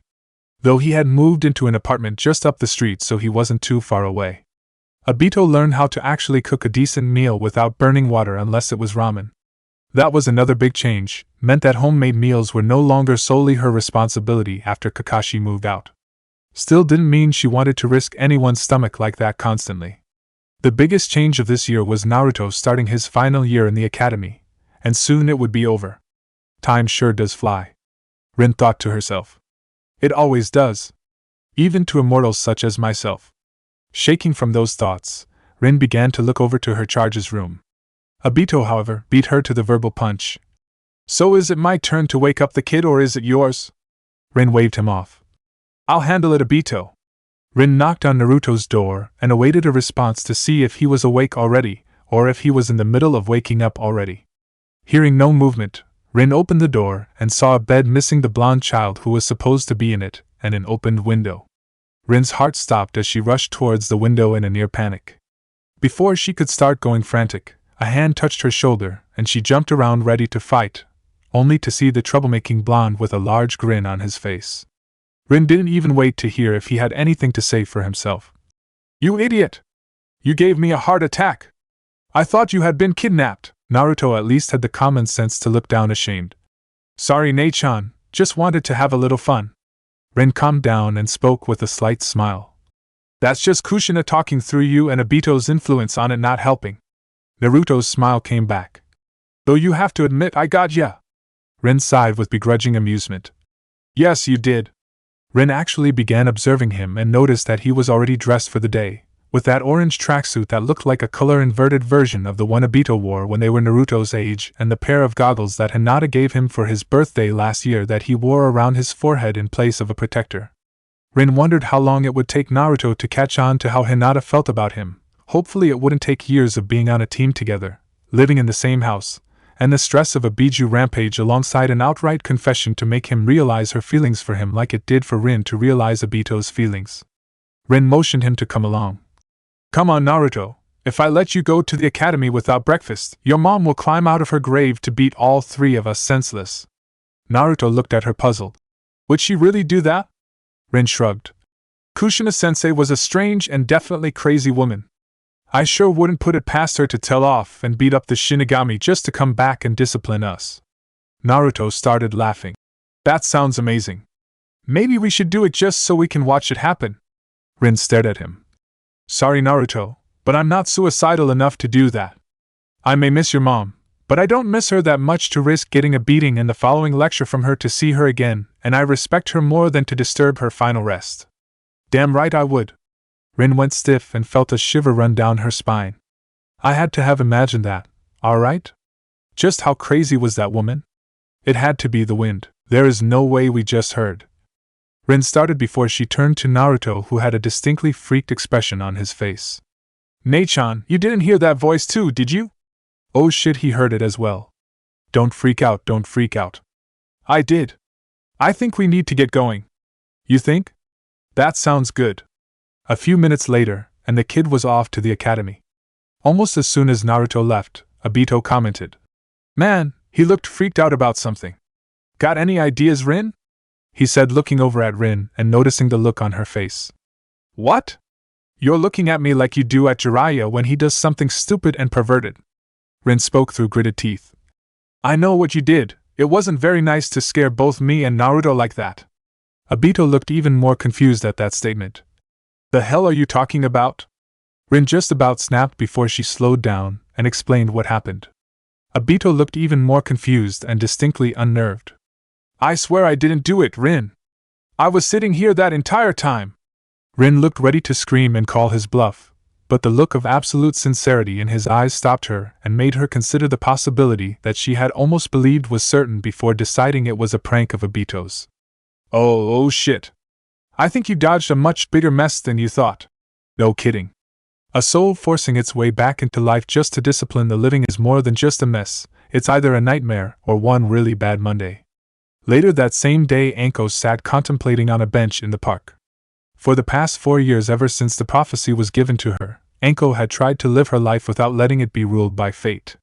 She had a feeling that the three flames were going to be academy students. Each year for the last 4 years she felt a call to take a team and see if they could be those flames. However, her gut told her that this year was going to be the year. She felt as if she would be giving in and only taking the brats on because destiny said so if she applied for a team this year. Anko would have gone deeper until the voice caught her attention. "Earth to Anko, come in." Anko turned to see Jiraiya and Obito standing there. Anko acted sheepish. "Sorry about that. Just had a lot on my mind today." The two nodded and Jiraiya spoke. "I understand that plenty. Anything you want to talk about?" Anko scowled. "Do I look like some emotionally unstable bitch who needs a pep talk to get it together?" Obito shook his head. "No, Anko, you don't. You look like someone carrying the weight of a world on your shoulders and needs some advice to lighten the load." Part of never abandoning your friends is helping them when they are down with personal problems however you can. Anko sighed. I can't fault that. Fine, here goes nothing. Do either of you have any experience with future seers? Jiraiya and Obito looked at each other before the Sannin spoke. We do, but I have more than Obito. Anko nodded. Well, that saves a bit of explanation. The White Snake Sage is one, and during my visit to the cave a couple of years ago that saw Manda deposed and banished as well as Orochimaru's contract with the clan severed for his crimes against the clan and nature, she got a peek at my future and, to sum it up nice and shortly, it affected a lot of the plans I had for my life going forward. I won't tell you guys what she told me cause I don't want my life to be ruled by it entirely like I almost led it the last few years, but I don't know what I should do. I know the class getting ready to graduate has something to do with it, and my gut tells me, no, I'm not gonna finish that. Jiraiya spoke here. If the Snake Sage's future sight is anything like the Seer Toad's, then some of it is coming to pass no matter what while others are self-fulfilling prophecies. If you want it to come to pass then you have to work towards making it, or if you try to work against it you end up bringing it about. Anko nodded at the sentiment. I'm thinking about taking on a genin squad. If what I was told will be self-fulfilling then applying for the sensei position will be what gives it to me. Probably anyways. The prophecy did say something about 3 flames. Obito perked up at that mention. Jiraiya nodded. I think I can guess what part of your hang-up is, Orochimaru. Anko nodded. Yeah, that is definitely part of it. The other part of it is I'm scared that I won't be strong enough to protect the brats and teach them. The 2 men nodded in understanding. Obito began contemplating possibilities. Who would we even make her team? Anko has plenty of strong traits on her own. Her mastery of Orochimaru's white snake-style taijutsu, a good sense for when something is wrong, when to be silly and when to get serious, caution against some terrible decisions, and then there is. Obito thought for a moment before a realization hit him. Holy shit, she would be perfect for them. Obito mentally smirked as he got an idea. Hey Anko, how about a bet? Jiraiya raised an eyebrow. The hell are you doing, kid? He probably would have spoken his thoughts, but enough time around Hisashi had made Jiraiya used to crazy yet simple gambits, and he knew something was turning in Obito's head. Anko perked up at that and her competitive side was brought to the surface. What kind of action we talking? Obito smiled. I have an idea. I have an old training plan that I designed way back when and kept the idea around after it did its job because of how viable it was. I want you to run through it for about 2 months and 8 days, give or take. We'll come up with some way to determine the winner, and based on the results we determine the winner and whether or not you get a team to lead out of the graduating class. If you win and you are determined to be a suitable sensei, you have to go in and apply for a team the next day, and you get all the dango you can eat on my tab. If I win, you get out of the job but have to foot the bill for one of Naruto's ramen binges, including any friends he brings with him. We got a deal? Obito watched with amusement as Anko contemplated the idea and he read what she was contemplating based on her changing expression. Eventually he determined she was remembering the stories about Naruto and ramen when he saw the horrified look on her face and struggled not to laugh. Hinata would likely be included if it came to pass and then you would have 2 bottomless ramen consuming pits. But Anko didn't need to know about that just yet. Anko seemed to be wrestling with herself over this. Jiraiya was smiling internally. He had seen Hisashi pull this kind of gambit before. The Shadow Wielder said that such a gambit was often referred to as a Morton's fork where he was from. Giving 2 equally appealing or unappealing options and forcing them to choose between the 2 for what they believed to be the favorable option. Obito was towing a dangerous line. Anko could always decide to refuse to play or go for the option he didn't want her to choose. Then she gave her answer. I'll take that action. When do we start and where? Obito wanted to laugh at her answer. Looks like greed won over survival instincts. Though the outcome he wanted was for her to win this bet. Good. We start tomorrow at 6 a.m. in Training Ground 7. Bring plenty of food, water, and medical supplies. Though he had to admit he was somewhat worried over how she would handle the pick-your-poison scenario he had given her. Anko looked at him funny. This is going to sound stupid but it needs to be asked. Why? Jiraiya had the same question though he didn't state it. Obito answered. The taijutsu training I developed for the plan is adapted from some of Guy's methods. Hell, the general method is based on his MO. Anko looked like she wanted to scream at that. Obito continued. But mine is much more sensible because I'm not a masochistic lunatic obsessed with bad fashion, haircuts, youth, and a systematic self-torture routine that could just barely be considered training. But it will still be very rough. Anko shuddered. If there's no challenge, then it's no fun, but what guy does is torture. Probably some of the most beneficial torture there is, but it is still torture. Oh well, see ya tomorrow, sensei. Anko added teasingly at the end as she walked off. Jiraiya reminded the kid of his presence. Mind filling me in on what the monkeys upstairs have come up with? Obito jumped slightly and then had an "oh right he was here" expression on his face. Sorry, I forgot about you. I had an idea. You know that prophecy the seer toad gave you years ago, the one about the 3 flames? Obito immediately began walking towards the Hokage Tower, intent on getting the preparations made in advance, while Jiraiya decided to head down another street on a whim. As he walked, Jiraiya went by an alley that seemed a lot more shaded than it should be. You aren't even trying, are you? The Toad Sage called out expectantly. Not really, no. And could you tone it down a little, just a tiny bit? I've got a massive headache. A voice answered back wearily. Jiraiya turned to the source and spoke. Damn Hisashi, you look like shit. The shadow user nodded absently. I feel like it. It has been one hell of a fucking Monday. Jiraiya concurred. I can tell. I don't think I have ever seen you hungover before. It almost reminds me of one Tsunade's post-binge hangovers. Hisashi sighed.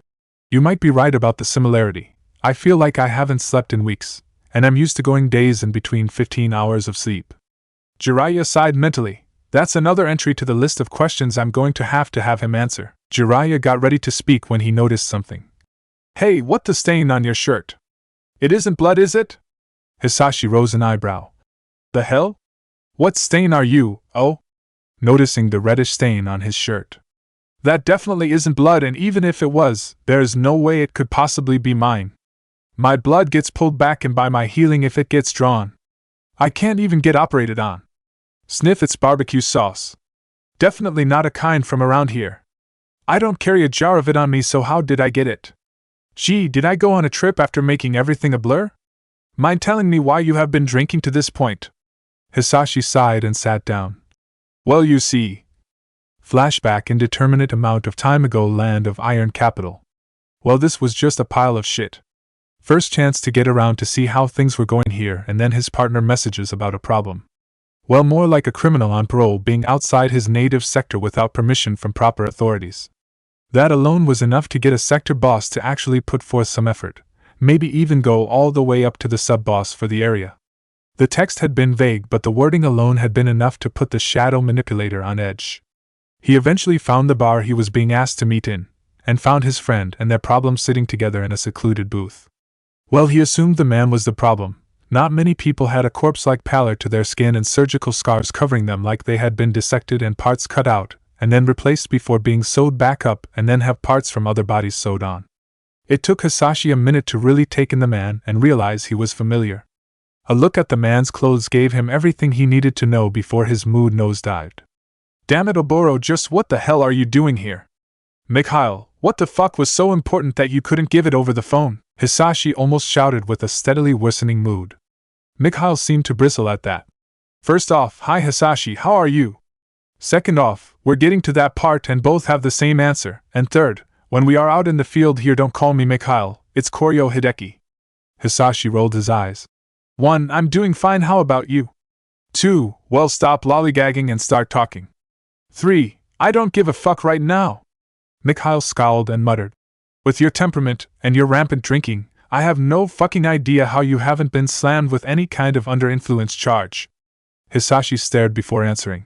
'Cause I do my job and I have some form of restraint even while as drunk as I get. I want to know how you lost a drink-chugging contest even though you pulled a stropedo over on the bastard and he played fair. Hideki stared at him wide-eyed. I didn't think you knew about it. And? Hideki sighed. Fair enough. I was visiting the district Oboro here was supposed to be confined to as part of his parole deal.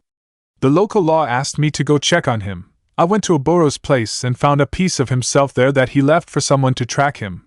And my future sight led me here, and then I shot him up with biofactor suppressant to keep some heat off of us if his employer catches wind of this. Hisashi nodded. That explains why I can actually see his body. Wait, you said his employer? Hideki nodded, but Oboro spoke with a deep baritone.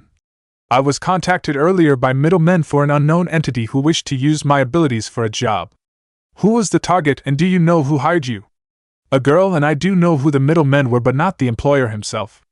The man went by the name Nanashir, and he had a strange eye color, almost pure white eyes, same as the target he wanted me to procure. Oboro finished. Let me guess, your target was a 13-year-old girl with pale white skin and dark midnight blue-colored hair. Hisashi groaned as Oboro slowly nodded. Figures. Who were the middlemen? Hideki spoke. I ordered you a drink, you might want to wait till they serve it. Hisashi frowned and grumbled. I'm gonna be pissed off after this, right? The nod answered all. The drink was brought out in a tall glass. Hisashi recognized the type immediately. A liver killer? Damn, this must be horrible. Hideki nodded grimly. It was Kazuhira and Lopter by the description.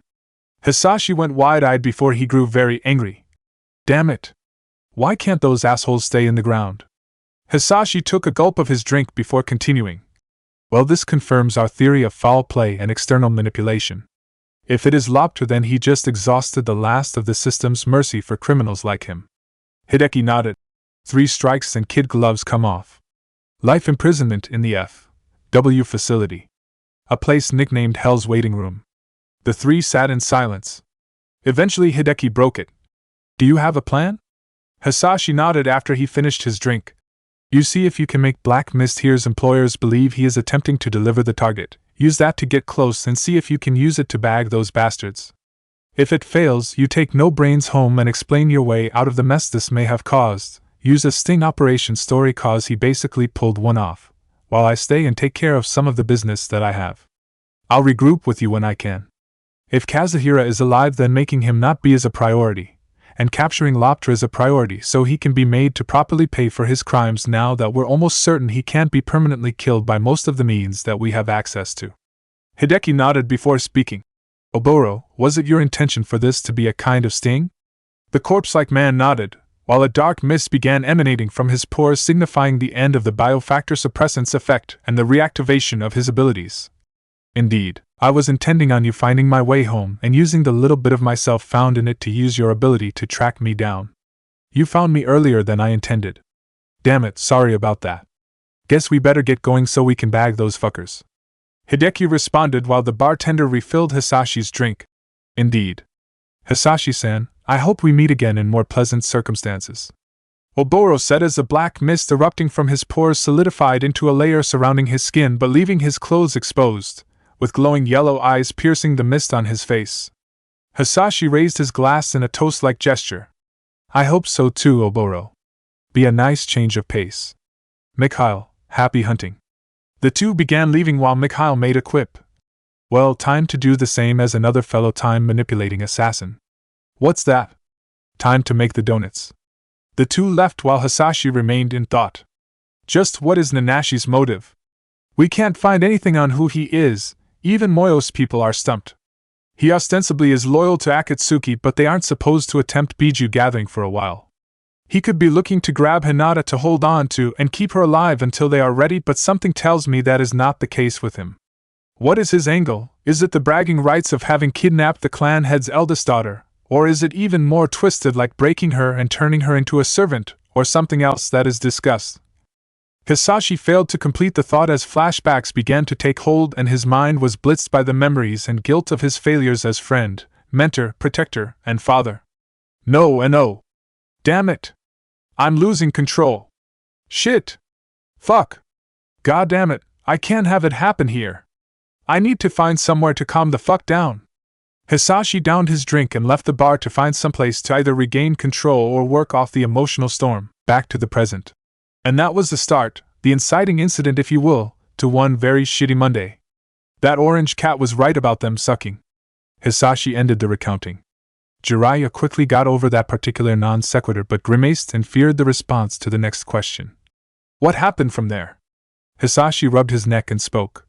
Oh, nothing much. They caught wind of our trap and hightailed it on out of the area, and we have no idea where those assholes went. We should have been able to find a trail or even something Hideki could use to trigger his future sight, but nope. They were expecting us instead of an inquisition. We should have tried forming one and throwing it at them and see if we could have gotten them then from the lack of expectation. Jiraiya figured that the ranting was some form of entertainment reference that Hisashi was so fond of, but merely sighed and nodded sympathetically to what he did understand. I know that pain. I figured anyways, usually when something like this happens, me and Hideki either trade off explaining the mess to Alvrik or do it both of us at once. This time we decided neither of us wanted to do that job and we sure as hell weren't going to take it together, and so we played Janken and Hideki lost and went back to face the music while I stayed and got just drunk enough that I only can't remember what day it is, and dosed myself with a little something to make sure I didn't make a horrible mistake in my inebriation. When I get home I am taking a whole month off and going on vacation, maybe everyone will want to join in. Hisashi spoke quietly. Jiraiya spoke. Well, moving on, anything you want us to know? Hisashi pulled out 2 letters from his jacket. Jiraiya raised an eyebrow. Who are they from? Kiri, specifically Terumi Mei, and the Mikayu. Kiri's officially renouncing their claim to Sanbai and surrendering it to Konoha. Moyo's inner circle is calling a meeting between you and one of their own to pass of some intelligence and stuff. Apparently Pain is starting to get pissed at Nanashir and is attempting to find his identity as well. I may have reported Nanashi's attempt at getting Hinata to him through Moyo. At this point, I'm just trying to frustrate the bastard into letting something slip. That or just make him miserable out of spite. Jiraiya took the letters and put them away for now. Hisashi began to walk away. Well, I'd better dash. Jiraiya adopted a stern face and tone of voice. Hisashi, you mind answering something? Hisashi turned towards the Sannin with an expectant gaze, which Jiraiya answered. You mind coming clean about some things you've been lying and contradicting yourself about? Hisashi went stiff. What are you, Dash? Hiruzen sensei says you don't look much older than the day he first met you. Jiraiya spoke tersely. Hisashi prepared to speak a deflection, but Jiraiya cut him off. He told me he met you back during the first Great Ninja War. Shit. Sigh, son of a bitch. Hisashi said while rubbing his brow and looking almost a century older with just that action. Jiraiya might have been willing to indulge that any other day, but enough frustration had been built over Hisashi not trusting them with the full truth to make him not care. Well? I'm waiting. Hisashi spoke after a moment. I was planning on eventually telling you unless something happened to force me to tell you earlier than I planned to. I can't tell you just yet. Jiraiya scowled. Yet? Hisashi nodded with sorrow. Yes. But I can give a hint. Hisashi looked up at the sky. The stars sure look nice, don't they? Do you ever wonder if the stars we look up at are the suns for other life out there? Do you think that they have chakra, or do they have other means of empowering themselves beyond normal limits? Do you wonder if they are aware of other life out there or even us down here? Do you wonder if far beyond the stars we see are identical duplicates where others almost exactly like us who look up to the stars and wonder those same questions? Jiraiya was perplexed but also mildly disturbed by the implication. Hisashi wrapped it up.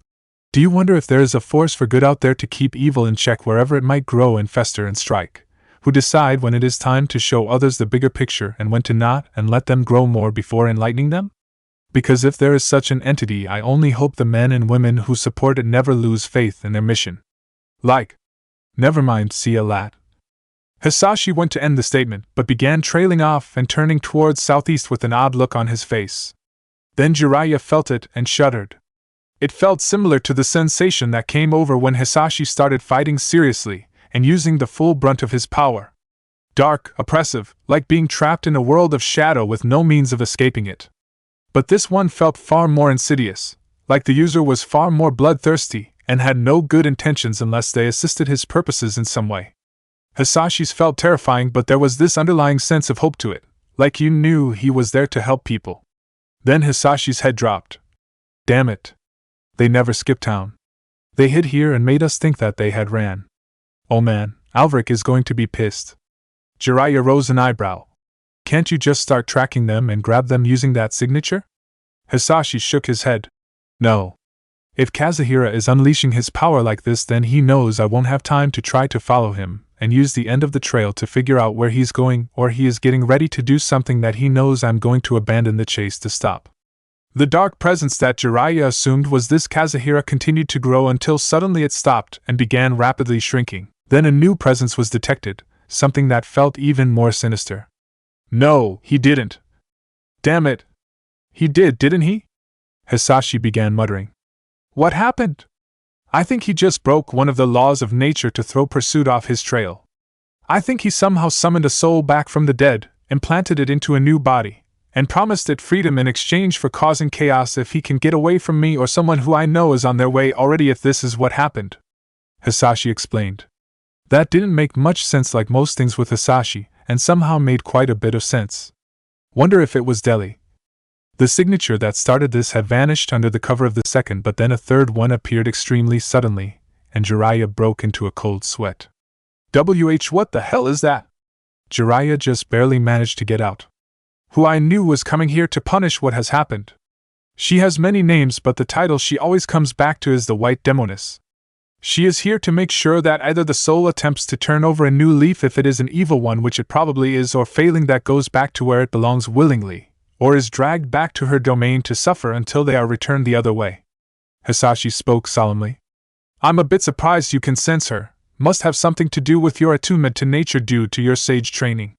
Jiraiya struggled to come up with words. The insidiousness of the two presences was almost overwhelming.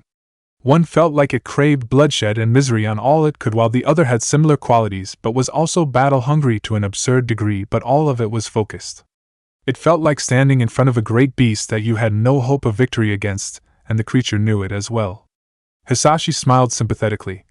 Hope, the one you are sensing, tends to do that with her presence, and especially when she is radiating her power ever since she stopped suppressing her true nature. I would explain why she's here, but I would have to go pretty deep into the truth, which I don't really have time to explain, though I bet the sages are going crazy muttering something along the lines of, the White Demoness has come forth from her throne amongst an endless graveyard to drag the damned one back where it belongs.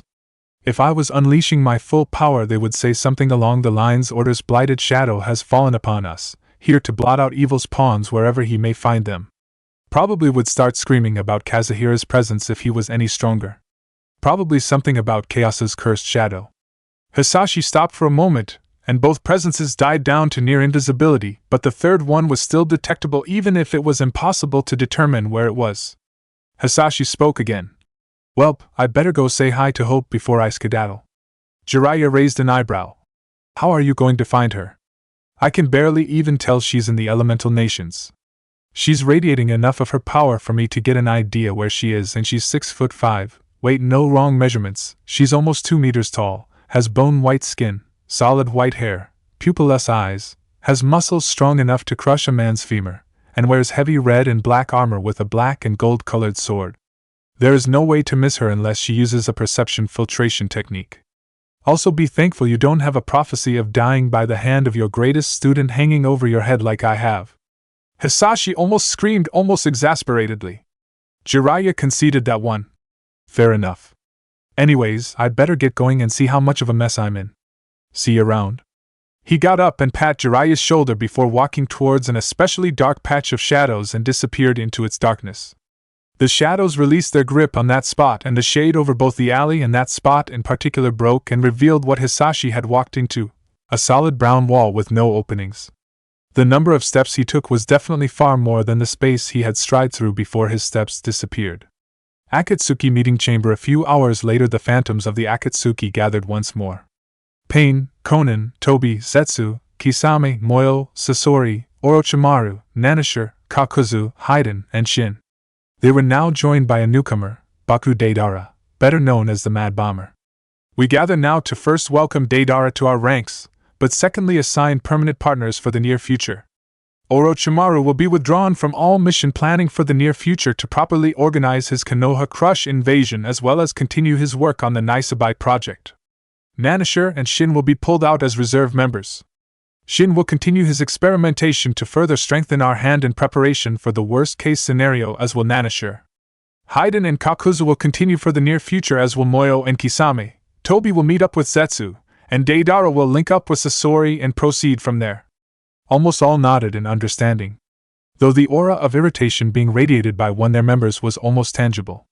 Konan looked over at the one who was making this display. Is something wrong with this announcement, Nanashir? The masked Byakugan holder nodded, rage evident in the movement. I was told I would be part of the effort to capture the Nibi Jinchuriki, but it appears that is being taken away from me and denied to me just like what I was supposed to be given after daybreak. Nanashir volume started going higher. I joined Akatsuki under the impression that I would be given what I asked for. I want what I was promised. Now dash! Was as far as he got into his rant before a killing intent radiated by Pain silenced him. The Rinnegan bearer stared directly at him with a stare that many had come to realize was both a death glare and the man rolling his eyes in annoyance. Pain waited to see if Nanisher dared to continue before he spoke softly yet with every bit of authority he usually spoke with. I intend to honor my word to all those who join Akatsuki to help see my mission accomplished, no matter how detestable I might find it. The failure to acquire your payment during daybreak was an unfortunate happening, one that I had every intention of seeing corrected. However, a recent event has seen to it that my trust in your devotion to Akatsuki's mission is limited to only seeing your ambitions fulfilled before breaking away and doing whatever it is you plan on. It has been made clear to me through someone who interfered in your little secret operation that you have your own sights on the Nibi Jinchuriki for some purpose. Whatever it is, it does not matter. When each of you joined Akatsuki, you made a pact of sorts with me. Help me see my life's work come to fruition and I will grant you what you ask of me in return, provided with a few exceptions which you have been understanding of. However, the moment you decide that whatever it is you desire takes precedence over the mission of this organization, the pact is essentially broken, and once I become aware of this ethical failing on your part, whatever it is that you desired will be lost to you. Pain paused for a moment to allow his point to sink in. Then he continued. I do not know who informed me of your betrayal, though they hold my gratitude for informing me of such a failing on your part, Nanisher. I also do not know what you were planning to do with the Nibi girl or who your associates were in performing this failed act or what you promised them as payment. It doesn't matter. I will be honoring my word concerning your initial payment, however you will have to prove yourself loyal enough to be worthy of actually receiving the payment. A fair condition considering your betrayal, you must also prove yourself worthy of being part of our attempt to capture the Nibi. I believe it would be foolish to allow you anywhere near the Jinchuriki without knowing what it is you're planning. Wouldn't you agree? Nanisher nodded begrudgingly. Yes, I agree, Pain-sama. Pain nodded. Good, betray us again and death will be the price. This meeting is adjourned. Kakuzu, Haiden, Moyo, Sasori. Stay. The others nodded and did as they were told. Though Toby left with a jab at Nanisher. Per Nanisher was a bad boy and ended up getting caught. He's lucky Pain-sama hadn't decided to get the belt. Nanisher scowled beneath his mask. Silence, worm. Toby flailed manically while tears somehow formed and began water falling down his mask. Mimi! It's not nice to call Toby such a mean name. Toby's a good boy unlike you. Toby blew a raspberry at Nanisher before vanishing, his tongue somehow appearing through the mask he wore even though he made no effort to move it into a position where it would have been visible. Once every member besides those asked for in Conan and Pain had left, then the Rinnegan bearer spoke. Sasori, Moyo. I want you two to pull your resources together and find out who Nanisher really is. He gave a location for his base of operations when he joined, but investigation has shown it to be a front. I want to know where his true base of operations is. Sasori nodded. As you wish, Pain-sama. I look forward to working with you, Moyo-san. Moyo nodded as well. I look forward to it as well, but there is one problem. I have been trying to investigate who Nanisher is for years and have turned up nothing. Each one I put on his trail concludes that is almost like he does not exist outside of Akatsuki. Sasori's neutral expression took on a slight grimace. I see. Moyo turned to Pain. Pain-sama, if I might be blunt, I am aware of the Rinnegan's abilities to some extent. Shouldn't the human path be able to extract the information you desire from Nanisher? Pain nodded. In theory it should, but the one time I attempted it on him it didn't work. I believe Nanisher may possess a technique similar to my outer path ability that allows me to control multiple bodies at once as if they were my own. Except for with Nanashi's version his soul is not projected into the other body. I believe who we have come to know as Nanisher is a literal puppet, without any will of its own, acting as the mouth and will of another who holds the metaphorical strings to manipulate it with and make it dance to his will. Sasori seemed to take interest in this new topic. Moyo nodded. That makes sense. We just need to identify where the real Nanisher is and who he is. Sasori spoke afterwards. Once we are able to locate Nanashi's operation, may I be permitted to study Nanashi's puppet or puppet jutsu if it is indeed as you speculate? Pain nodded. Granted, the acquisition of such vital information would need to be rewarded. I see no problem with allowing this. Sasori smirked. Then it will be done. Then you two are dismissed.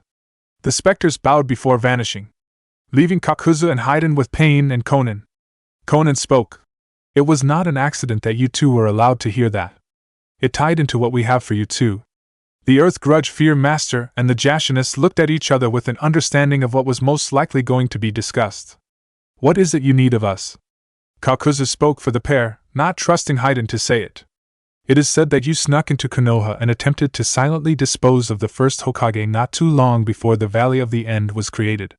We have use for that skill if you are able to still pull it off, another infiltration of Konoha. Conan spoke while Pain nodded.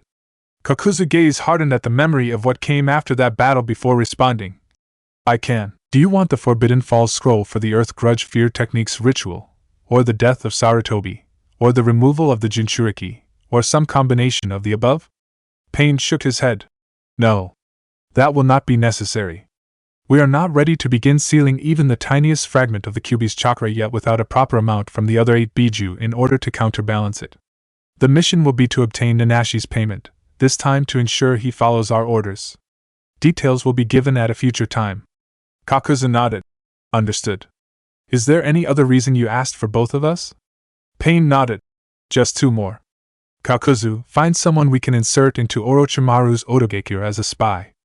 I don't trust Sasori's sleepers to keep themselves alive enough to not end up make themselves of no use. We need someone who knows what their mission is and will fight to stay alive for that purpose. A finder's fee will be given, of course. Understood. I'm sure I can find someone who can do the job competently. Kakuzu responded smoothly. Pain kept his gaze forward. I thought so. The other reason is that I need someone dealt with. The Jashinist and the bounty hunter smiled at the information given. They could more than handle this mission. Konoha 3 weeks till graduation, you know. Whenever someone thinks about getting ready to graduate, they might think of celebrating being out of school soon. Anyone sane would think of the prep that goes into getting ready for the finals, whatever they may be. Some have more trouble than the others, some have some unique problems to deal with. God damn it. Useless fox messing up my control. One loudmouth blonde screamed in the middle of a training ground. I don't think many people have to worry about that one. I think that one is a unique to you problem, kid. Arg. I hate that the freeloader is messing with my chances like this. The blonde continued to rant at the others. Naruto-kun, please calm down a little. Hinata stuttered, despite having a few similar opinions. Naruto, calm down. Keep screaming and you will make me wish I took a shift today rather than help you too. Rin muttered through rubbing a headache at the volume. I don't know who I pity more, Naruto for having to deal with Kurama screwing him over, or Kurama for having to deal with Naruto's volume. Actually, scratch that, Kurama's mind hasn't reawakened yet. He hasn't actually had to deal with Naruto yet. Naruto is being screwed over and Kurama hasn't had to deal with him personally yet. I feel bad for the boy. What about Hinata and the Nibi? Matatabi and Hinata will get along just fine. Hinata has a pleasant personality that will mesh easily with Matatabi's, and Matatabi lacks a misanthropic hatred of all mankind and will probably take Hinata under her wing, so to speak. Good to know. I'll have an easier time getting Hinata to work with her Biju, and I'm going to have to work Naruto to get him and the Kyuubi to get along if that is even possible. Naruto huffed and sighed. Sorry, Nei-chan. I just needed to let some steam off. Rin nodded in understanding. I know, I went through the same thing with my Biju. I could actually do the clone jutsu before I had Isabu. But the sudden increase to my reserves removed my ability to control the chakra I put into the jutsu. That's why I was taught shadow clones and water clones when I was, and that's why I'm teaching you too, shadow clone. Both kids nodded. Rin picked up on an unsaid question. Yes, Hinata? What do you want to ask? Hinata spoke with the prompt. Rin-sensei, I was wondering why you chose to teach us shadow clone rather than an elemental clone. Yeah, now that I think about it, I was wondering that too. Also, why are we having control issues with the jutsu men to get around this crap? Naruto said, probably encouraged by Hinata's own asking. Rin sighed. These are day 1 questions. I'm not mad, but seriously, I thought you two would have already figured it out by now, and this is not a question to feel stupid or ashamed about asking. This kinda boils down to affinities. My strongest affinity is water, but for you two it is fire and wind, either of which have particularly viable clone techniques like water and earth or some mixed elements, and the few methods for forming a clone using those elements are not stable. As for Naruto's question, you have to be able to control your input regardless to keep from underloading or overloading. Anything else? The kids shook their heads. Rin nodded. Alright, let's take a few more attempts, then we'll take a break, and then we got something special for today. Both kids wondered about what that might have been. Could it have been Obito? He had been rather scarce in these sessions for a month or two now. Rin waited for both kids to take a ready position before speaking. Now. Hands rushed into the configuration for the hand seal. Shadow Clone Jutsu! Smoke exploded and Rin waited for the inevitable failure. No chance it would have suddenly succeeded after Naruto's frustrated tantrum earlier. Never write off anything, karma's a pain. The smoke cleared and Rin began to speak on auto. Alright, guys, rest a minute and then try a guy. She trailed off as she realized there were suddenly more signatures than just the two kids now emerging from the chakra smoke. Specifically, 2 additional Narutos and 1 additional Hinata in addition to the originals. All looking bewildered. I told you not to write anything off.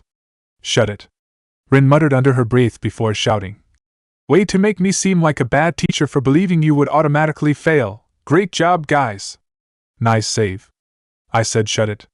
Naruto looked at Hinata with wide eyes. I did it right? You did too, right? I'm not just dreaming this or anything, right? I'm not seeing 2 more me and 1 more you, right, Hinata? Hinata shook her head before her expression of bewilderment morphed to excitement alongside Naruto's. We did it. Hell yeah, we did. The blonde cheered before exhaustion took them. I didn't realize I was this tired till just now. Me neither. Rin laughed. Congrats on pulling it off. Take the moment to rest and then we'll go to our special surprise. Both kids muttered understanding before going back to sitting. Eventually the 2 got up and followed Rin to a different clearing. Alright, I know he is around here somewhere. He isn't doing something stupid unless he got a spyglass, and this yard has a clear vantage point of any women's hot springs. Fat chance of that not being the case. Hey, Nei-chan, what are you mumbling about? Naruto wondered. Sorry, someone was supposed to be here waiting for us. Rin replied. Try looking above instead of underneath for once. A voice called out and the 3 jumped and turned towards it to see a green and red-dressed man with white hair. Hey, Erosenin. Naruto responded casually while Hinata struggled against instinct that had been given to respond to people like Jiraiya of the Sannin to give them what they deserved. Will you cut that nickname already? Jiraiya groaned. Once Naruto finds a good nickname for someone, it takes an act of the kami for him to quit. Get used to it, Erosenin. Rin uttered with finality. Talk about harsh, unless you already noticed the hastily hidden notes and spyglass. Yeah, but I'm not going to do anything about them. Why?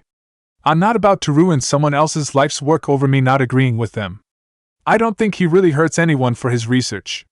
And at least he has some standards compared to other creeps. True. A low bar to meet, but I can't argue it. At least Hinata will probably refer to me properly. Jiraiya muttered out loud hopefully. You lost that a long time ago, Erosenin. Hinata responded deadpan. God damn it. Jiraiya screamed with tears in his eyes. A hyenic laugh washed over the group and made the kids and Rin shudder slightly while Jiraiya stopped his fit and spoke. That's strange. That sounded exactly like Hisashi. Nothing surprises me about him anymore, honestly. Naruto spoke after a moment. So what are we learning? Rin responded. Summoning jutsu. That caught both kids' attention. Jiraiya followed up. Yeah, both of you are offered a spot on the Toad contract. It was kind of decided years ago. And now I think you're both ready to begin learning from what the Toads have to teach and learning how to summon. Jiraiya pulled the scroll out and unrolled it before the 2 kids. If you decide to take up the contract, you sign it like all the others. Sign your name with blood and press your fingers covered in blood to the spot you sign. Naruto nodded with a smile on his face as he went about signing the contract. Hinata was hesitant. A small part of her wanted to say give her spot to someone else, but a more rational part of her overruled that impulse, saying that this spot was for her alone and giving it up would ultimately be a waste. A moment more and she went through the same steps as Naruto before her. Jiraiya smiled as he put up the contract scroll. Excellent, now let's get started on the more practical part of today's lesson. Jiraiya showed the hand seals to the 2 who prepared to attempt their own summonings.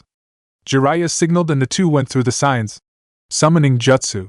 With an explosion of smoke, and a tiny tadpole. What? The hell? Jiraiya smiled.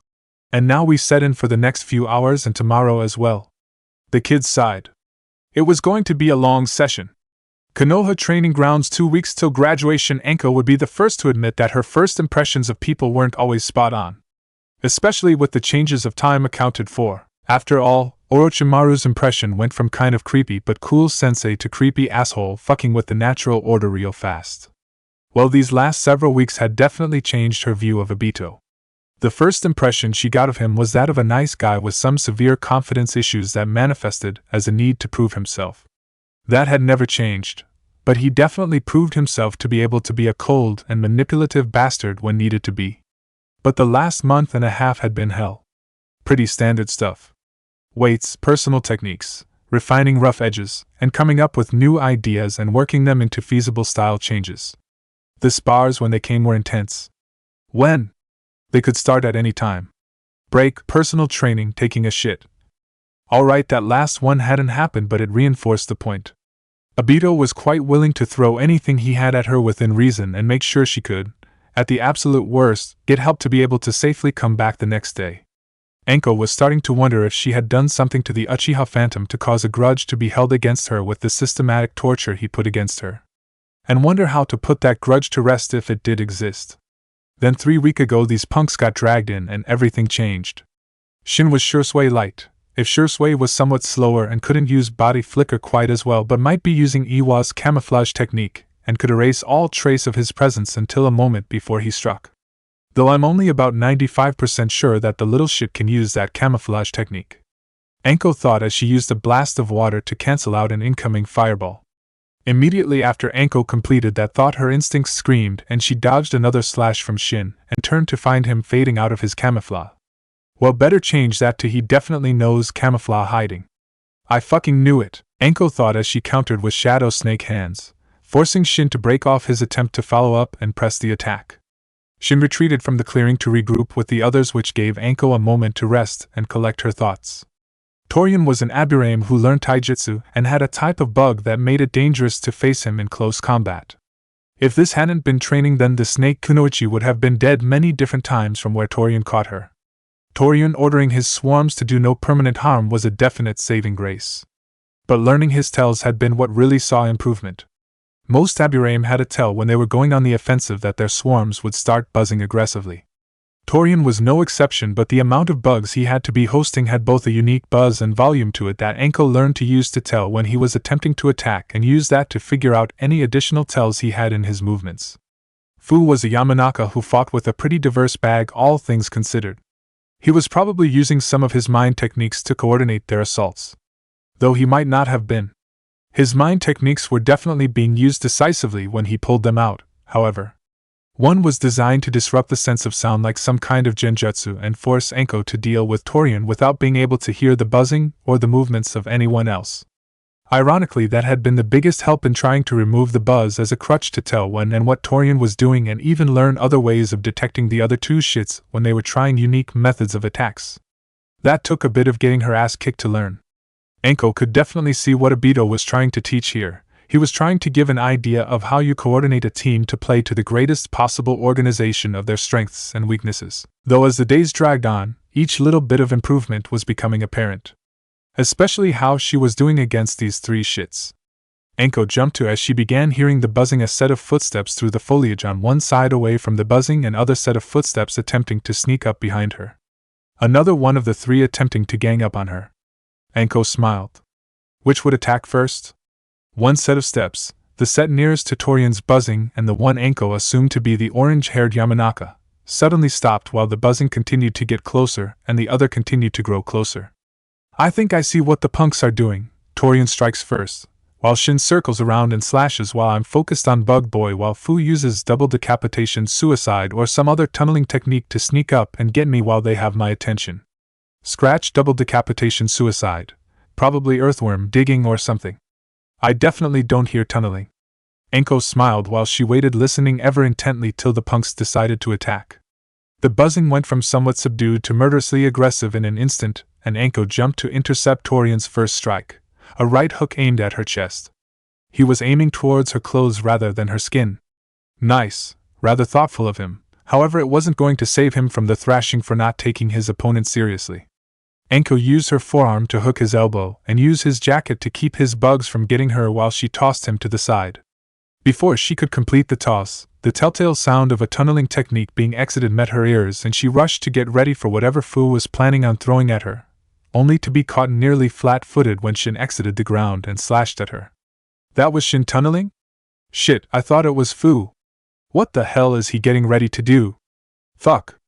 Arg. Anko screamed as Fu's technique took hold, a mind technique of some kind by the familiar head pain of one setting in forcefully. Alright, check everything. I can use chakra, I can definitely hear myself. I can still hear Torian's buzzing and footsteps. Anko recited to herself as if going down a checklist. Anko made a sign to test for mind-body disruption variance. I can use jutsu still. And my balance doesn't feel off. The fuck did he do? Every odd thing they did had a method behind it. Just what this one was, that was the question. As soon as Anko finished her ingrained checklist, the punks came at her again. Torian stayed towards the back while Fu began signing and Shin rushed. Fire release, fireball jutsu! And a small fireball was shot out which Anko countered with water bullet before grabbing Shin and pushing him to the ground and throwing a punch to his ribs while his teammates rushed to help. Torian receiving a gut punch for his troubles once he was too close to see it coming during one of his taijutsu rushes, and Fu being wrapped up and thrown at a tree with shadow snake hands. The brawl carried on for 6 minutes before Anko's instincts began highlighting something was wrong. The three began getting up and retreating from the clearing while Anko began scratching her head trying to figure out what the hell was wrong. It has to be part of what Fu did with his mind technique. Could the mind technique have been a cover for something else? Genjutsu? Maybe. Anko did the genjutsu release and felt her chakra go back to a normal flow. He did hit me with a genjutsu. What the hell was it about? Anko said out loud as she started looking for anything off. But then a new voice caught her attention. Gee, took you long enough to figure out he was using a mind technique to sneak in a genjutsu. Though considering I just pitched the idea at him earlier, I can't really blame you for that. Blast wave wild dance! The now recognized voice screamed as Anko dodged the fire vortex. Anko's eyes darted looking for Obito, muscle memory from previous bouts coming to the forefront, and new improvements rushing to compensate for how off balance she was caught. An air pressure shift she learned to associate with Obito's Kamui technique alerted her, and she responded as quickly as she could. Fire release! Great fireball jutsu! She screamed, hoping to catch him before he shifted into that pocket world. Movement a second later from that direction saw Obito jump through into the clearing before another hole opened up from his eye and the fireball Anko spat at him came back at her. Anko just barely avoided her redirected fireball, but it left her open to Obito grabbing her and jettisoning her into Kamui. Anko's sight blacked out for a moment before she reemerged in the black-colored void and the floating cube-filled space of the Kamui world.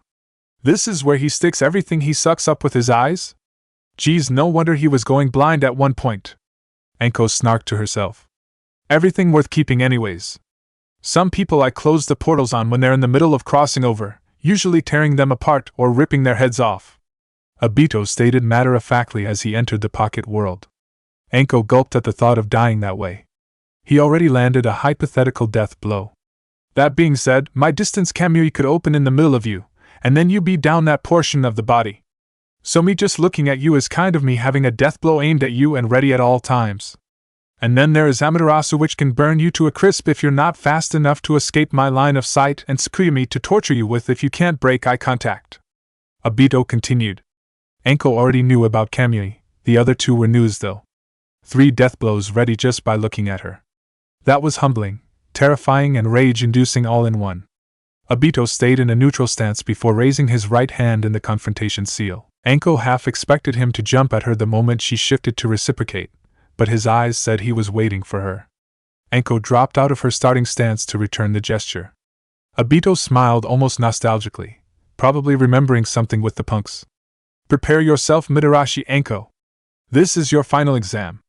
Prove to me how much you have grown. Succeed and I will be rewarding you as I promised. Fail to give it your all, or hold back out of a desire to undercut yourself, and I will make you suffer. Obito spoke somberly. Anko nodded. Point was understood. No more words were needed for this conversation. Both went into starting stances and Anko led off. Fire release! Great fire dragon stream! which Obito anticipated and countered with the same move. The two streams met, and their flames began illuminating the dark void. The clash lasted for 15 seconds before Obito ended it. Amaterasu.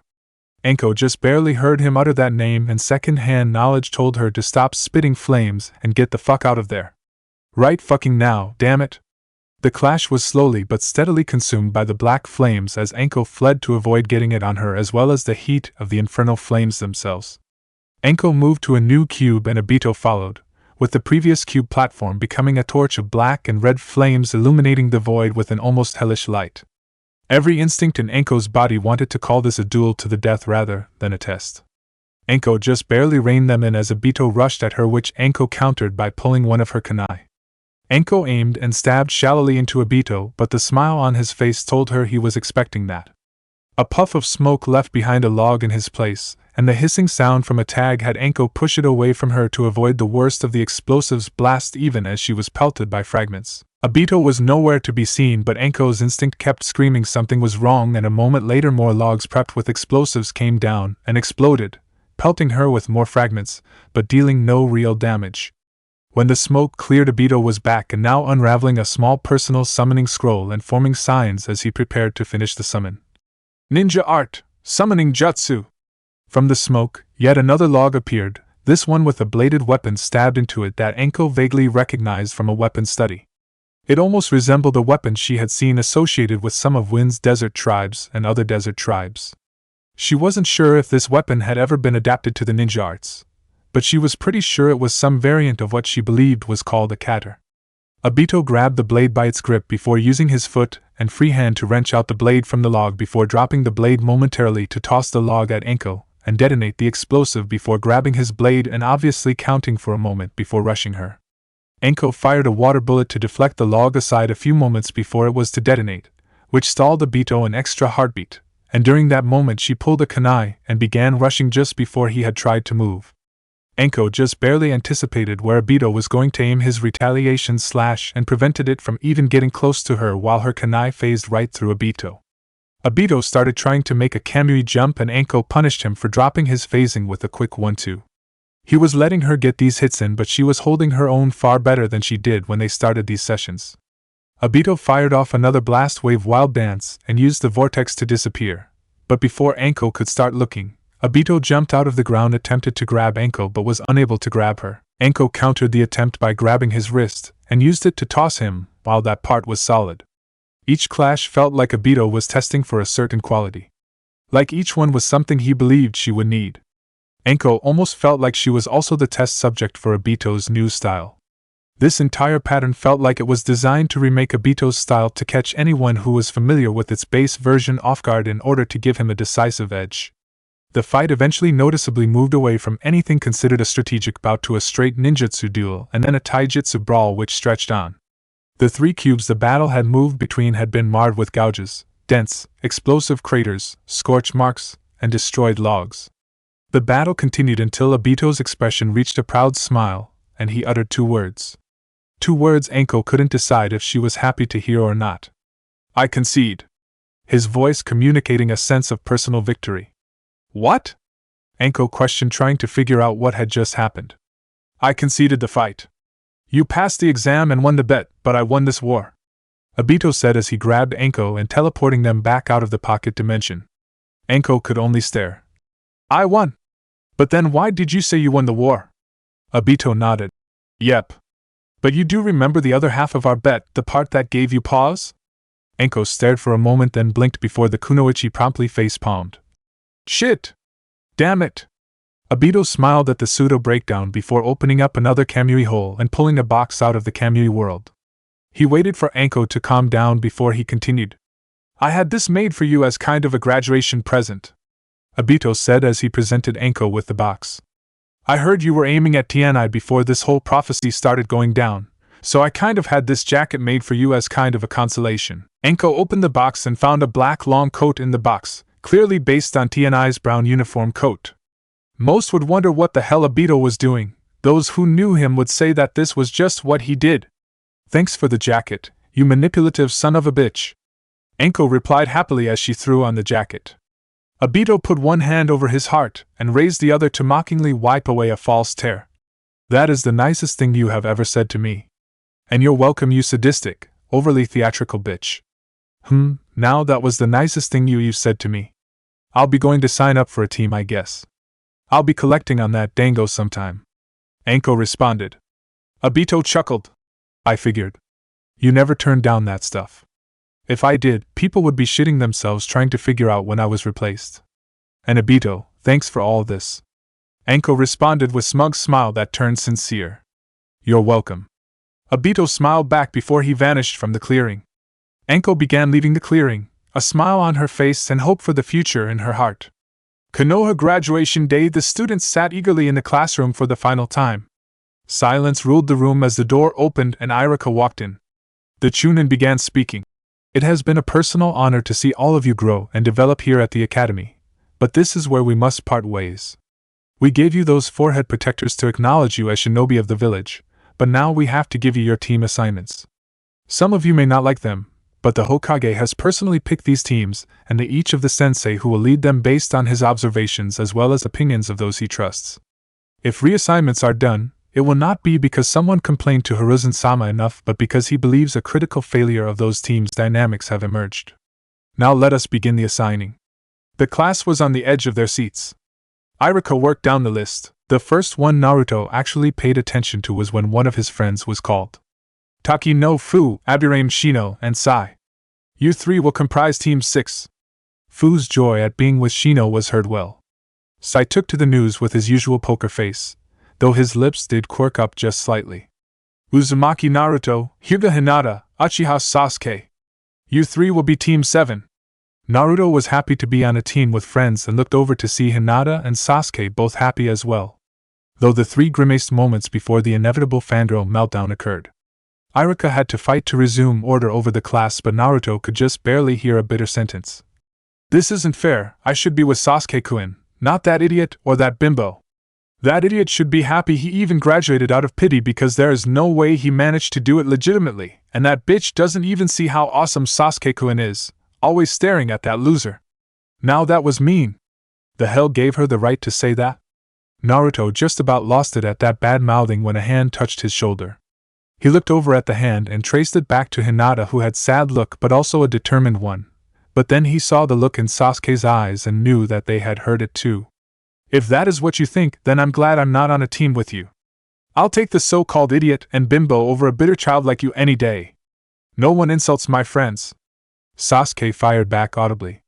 The girl looked shocked that she had been heard and even more that Sasuke didn't agree with her. Shock turned to fear when she was told to go out in the hallway and wait till assignments were over. After Irika restored order, he resumed reading the team assignments. Haruno Sakura, Inazuka Kiba, Karama Yakumo. The three of you will be Team 8. Irika had to deal with a few disgruntled moans before he finished the list. Nara Shikamaru, Akimichi Choji, and Yamanaka Ino. You three are Team 10. With that, the last of the teams were assigned. Irika mentioned that the kids were dismissed for lunch, but had to be back to get their sensei. Irika got up and so did the students, and they began making for the door when it opened and revealed a group of 4 standing outside the classroom. The black-haired woman at the front of the group spoke. Pardon the interruption, Irika-san. We know the protocol, but we wanted to pick up our teams and take them to lunch to get introductions out of the way as well as other things. Some of the less mature boys almost drooled over the woman. And a girl or two as well. Irika spoke. It's all right, Kurinai-san, I believe. I understand the reasoning, come in. The group of 4 came into the room. 3 women and 1 man. All of them were vaguely recognized by the majority of the class, with Fu beaming at one of them. Irika coughed to gather the class's attention. These are Yuhi Kurinai, Saratobi Asuma, Kawanaga Kagome, and Mitarashi Anko. 4 of the teams here will be under the tutelage of one of them. The tan-skinned one stepped forward.